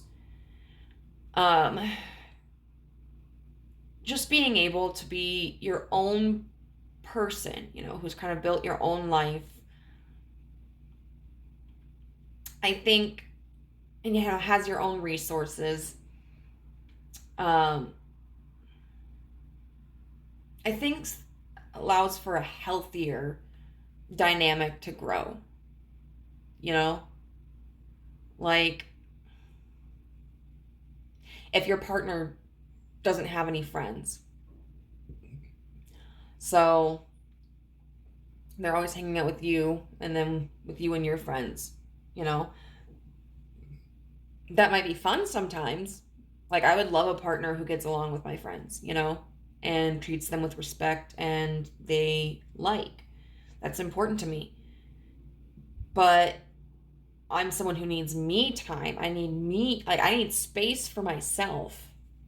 You know, I don't want to have to feel responsible for someone else and like their like 100% of their social needs. And so it's important for me to have a partner who has connections outside of our relationship. You know?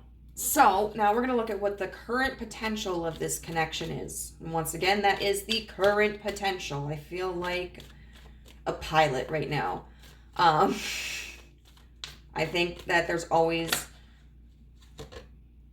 possibilities for potential to change, whether that's potential increasing or potential decreasing. So we've got the Two of Swords in reverse, which is... Okay, so I showed the guy that I'm seeing the it's SNL skit with Adam Driver, like after they released The Force Awakens, or was it The Force Unleashed? And he's playing like the skit where he's Kylo Ren, doing an episode of Undercover Boss. So it goes by Matt the technician, and I think it's like when he's at the table talking to his employees who he thinks don't know who he is, and he's like, I saw Kylo Ren in the shower. He was ripped. He had an 8-pack. And then one of the guys was like, Kylo Ren's a little bitch. And then Adam Driver's character, well, Kylo, is like doing a forced chokehold, and he's like, I have seen inside your mind, and it is stupid. But, okay, so we'll see what's the potential of this relationship currently.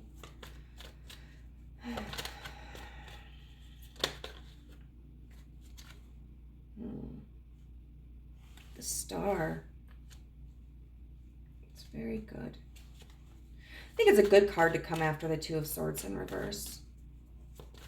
What is the greatest potential?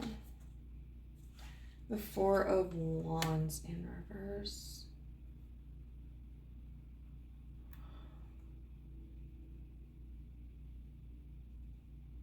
I'm going to get clarifiers for all of these because this one is like, the other two piles were relatively easy to interpret.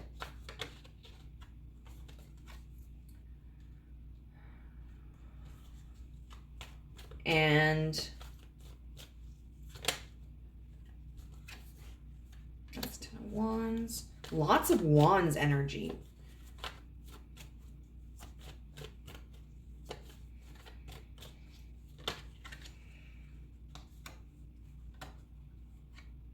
The Three of Swords.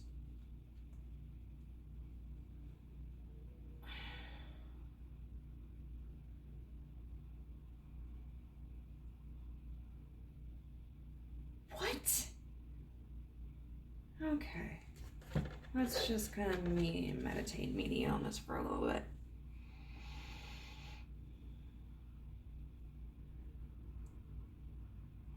So I feel like the Two of Swords in reverse with the Seven of Wands in reverse is talking about kind of taking a step back, you know, relinquishing control. The Two of Swords typically talks about having to make a choice. In reverse, it can talk about difficulty in making a decision, or it can talk about like not really having a choice, you know, like something or someone kind of forcing your hand. And then the Seven of Wands upright is a very combative energy, and you know, it's fighting for what you want. It's a very active and passionate card. And so what I feel the universe is saying by putting these two in reverse is that there's going to be this release of control. Now, maybe that's by you, because maybe you have kind of taken control in relationships before, and at this point you're just kind of like, you know what, do your thing, universe. I'm going to see where this goes. Or it could be them, or it could be both of you. You know, maybe both of you are just kind of writing this out and seeing what happens. And then we've got the Star, which is such a beautiful card. It comes after the Tower, and it talks about hope. You know, oh, like the Prince of Egypt, you know, when, my favorite movie, by the way, when Moses gets permission from Ramesses to take the Jews. And this is before Ramesses changes his mind. And so Moses is leading this huge group of Hebrews, and one of the songs goes like, there can be miracles when you believe, though hope is frail, it's hard to kill. Who knows what miracles you can achieve when you believe, somehow you will when you believe.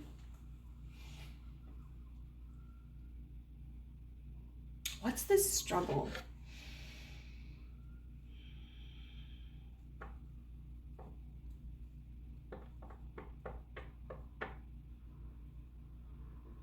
I mean, because the Ten of Wands is a very heavy energy. It's exhausting.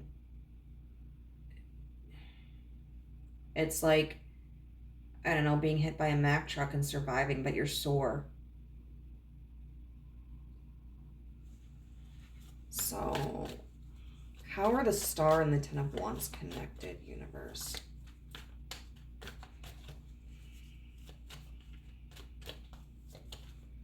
As to like the potential of this connection.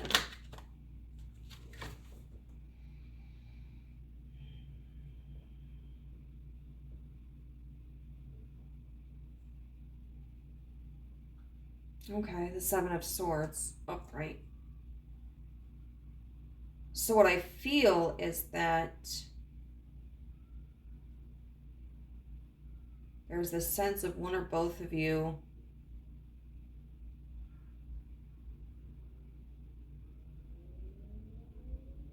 really trying to be methodical about this and observant. You know, because the Seven of Swords is a card of deceit and betrayal and lies.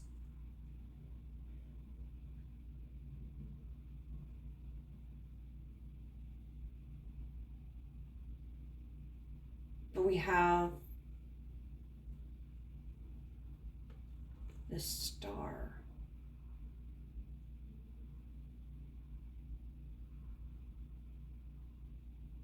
And the Ten of Wands. And so it's like, even though it's tiresome and exhausting, there's still hope.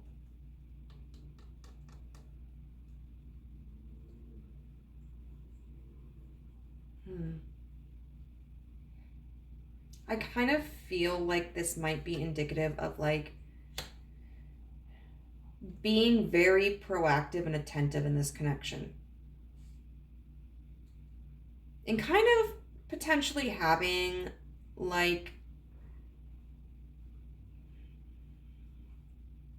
I don't want to say pessimistic. What's the other word?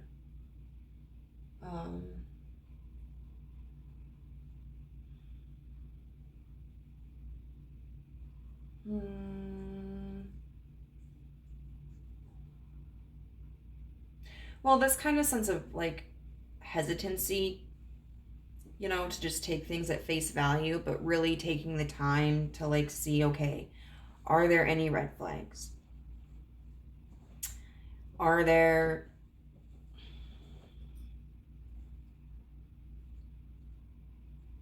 Are we compatible?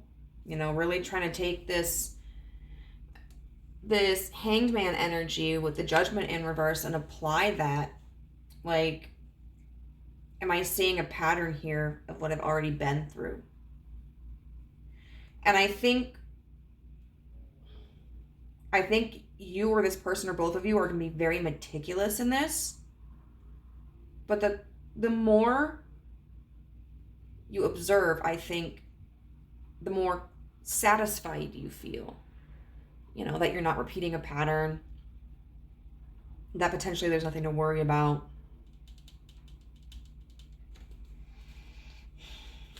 But then we've got the Four of Wands in reverse with the Three of Swords. How are those energies connected?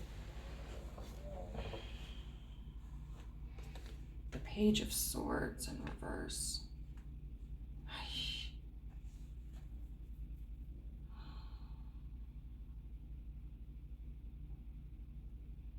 Because what this indicates to me with the Four of Wands in reverse, it talks about like not being able to build a stable ground.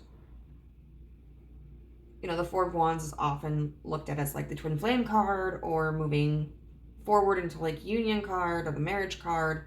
But in reverse, it can talk about like moving away from each other. And then we've got the Three of Swords clarifying it.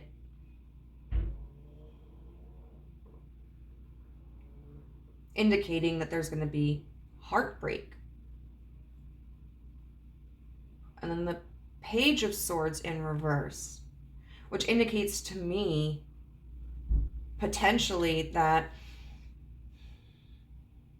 I think there is potential for this connection, but there's a risk of it falling apart if there's a lack of communication.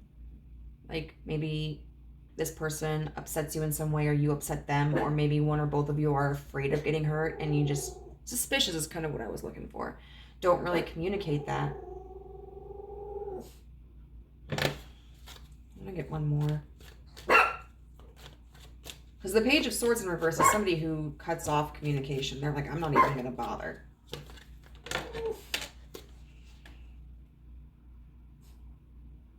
The High Priestess in reverse. So someone's kind of cut off from their intuition. The Knight of Cups. Oh, okay. Someone, I guess, is kind of like not knowing how to communicate their feelings, their emotions. Or like, perhaps there may be a misunderstanding where one person thinks the other isn't interested in them or isn't invested in the connection when it turns out that the other person is. They just don't know how to show it or communicate it. So it looks like potentially, it looks like there's potential for this connection, but that there is a possibility due to lack of communication of it not succeeding. But that's the thing about things like this, you know? I mean, I don't think that this is necessarily set in stone. We can look at this and say, hey, you know what? This sounds like maybe something I have a problem with just as much, and like maybe I need to learn to communicate myself more.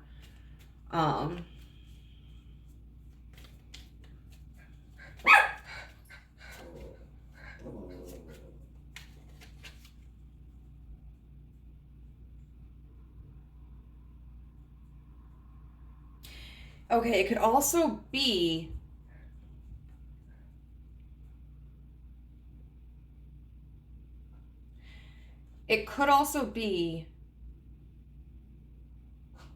that there's like this diamond, enough.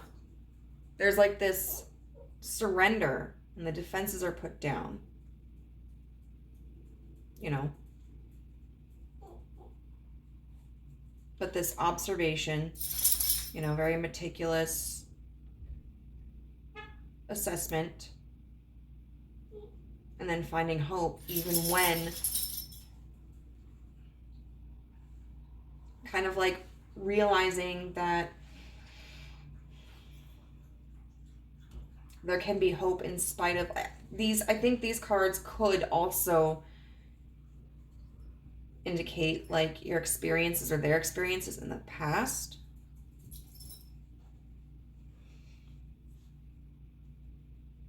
So it's kind of like moving past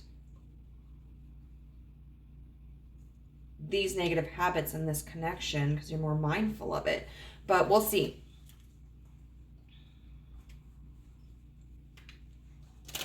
We'll see. Okay, so can we get some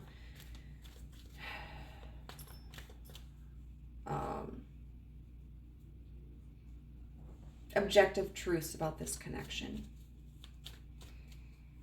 What are some objective truths about this connection? Okay. So we have the mask, not showing true feelings, hide, personify, pretend, delude, or gaslighting, but it was in the reverse. So that indicates to me that there's a level of authenticity here between the two of you. So this High Priestess in reverse with the Knight of Cups, you know, the Knight of Cups is someone who's going to come and proclaim their love for someone, you know. That could be the negative, like the past energy of previous connections, you know, not having the foresight, not having the ability to express oneself. But with this connection, it's like there are authentic expressions. And we have the Chaser in reverse, which talks about chaser in codependent relationship, fear of abandonment issue, but it's in the reverse. And I'm going to kind of like, I'm not going to allow that to be really, I'm not going to classify this as a total clarifier of the mask. I think the mask in reverse can talk about all aspects of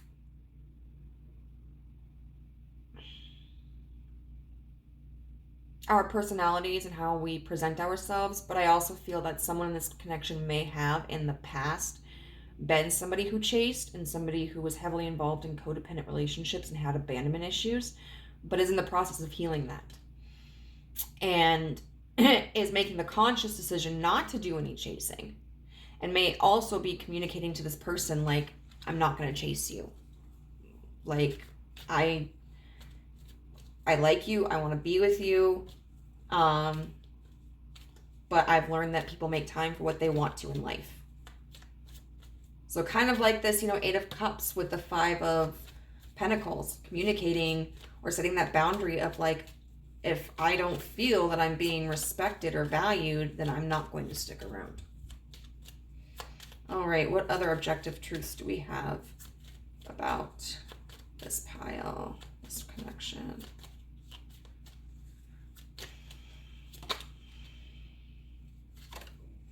Self-indulgence. Focus on self, self-worth, time to heal, shadow work, self-appreciation. That's in the reverse.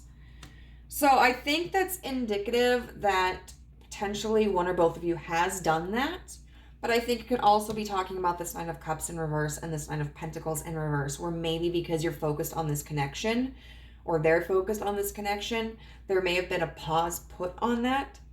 And even when we are engaging in a connection with somebody, we should still, like I said earlier, but in a different context, prioritize ourselves. We don't need to be completely healed, you know, to be in love, to be with somebody. But we need to make that commitment to continue that process. And it's, I mean, really, it's never ending. But if you kind of abandon that quest and focus solely on a partner or the desire for a partner, then you run the risk of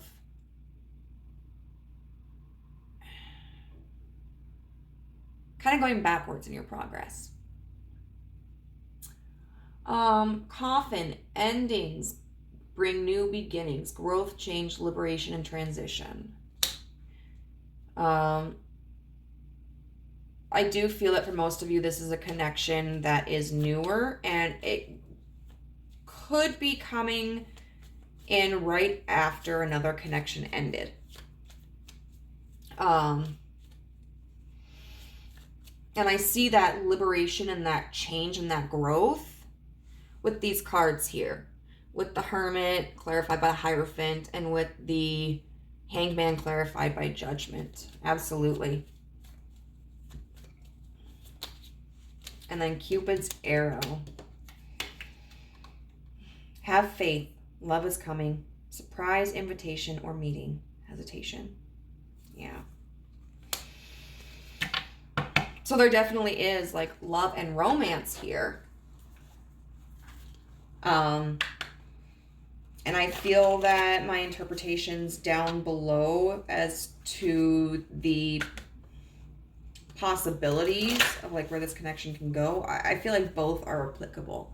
It just depends on each individual and their personal circumstance. But I think regardless of it, you know, what's important to remember is, yes, to be present and to be aware of like what's happening in the connection and how we are behaving in it and how the other person is behaving in it, but also remembering to communicate if we're hurt, to communicate, you know, any of our feelings, whether it's happiness, sadness, fear, love. You know, communication seems to be the biggest thing here, other than also like building your sense of independence up. Okay, so now we're going to get one more card.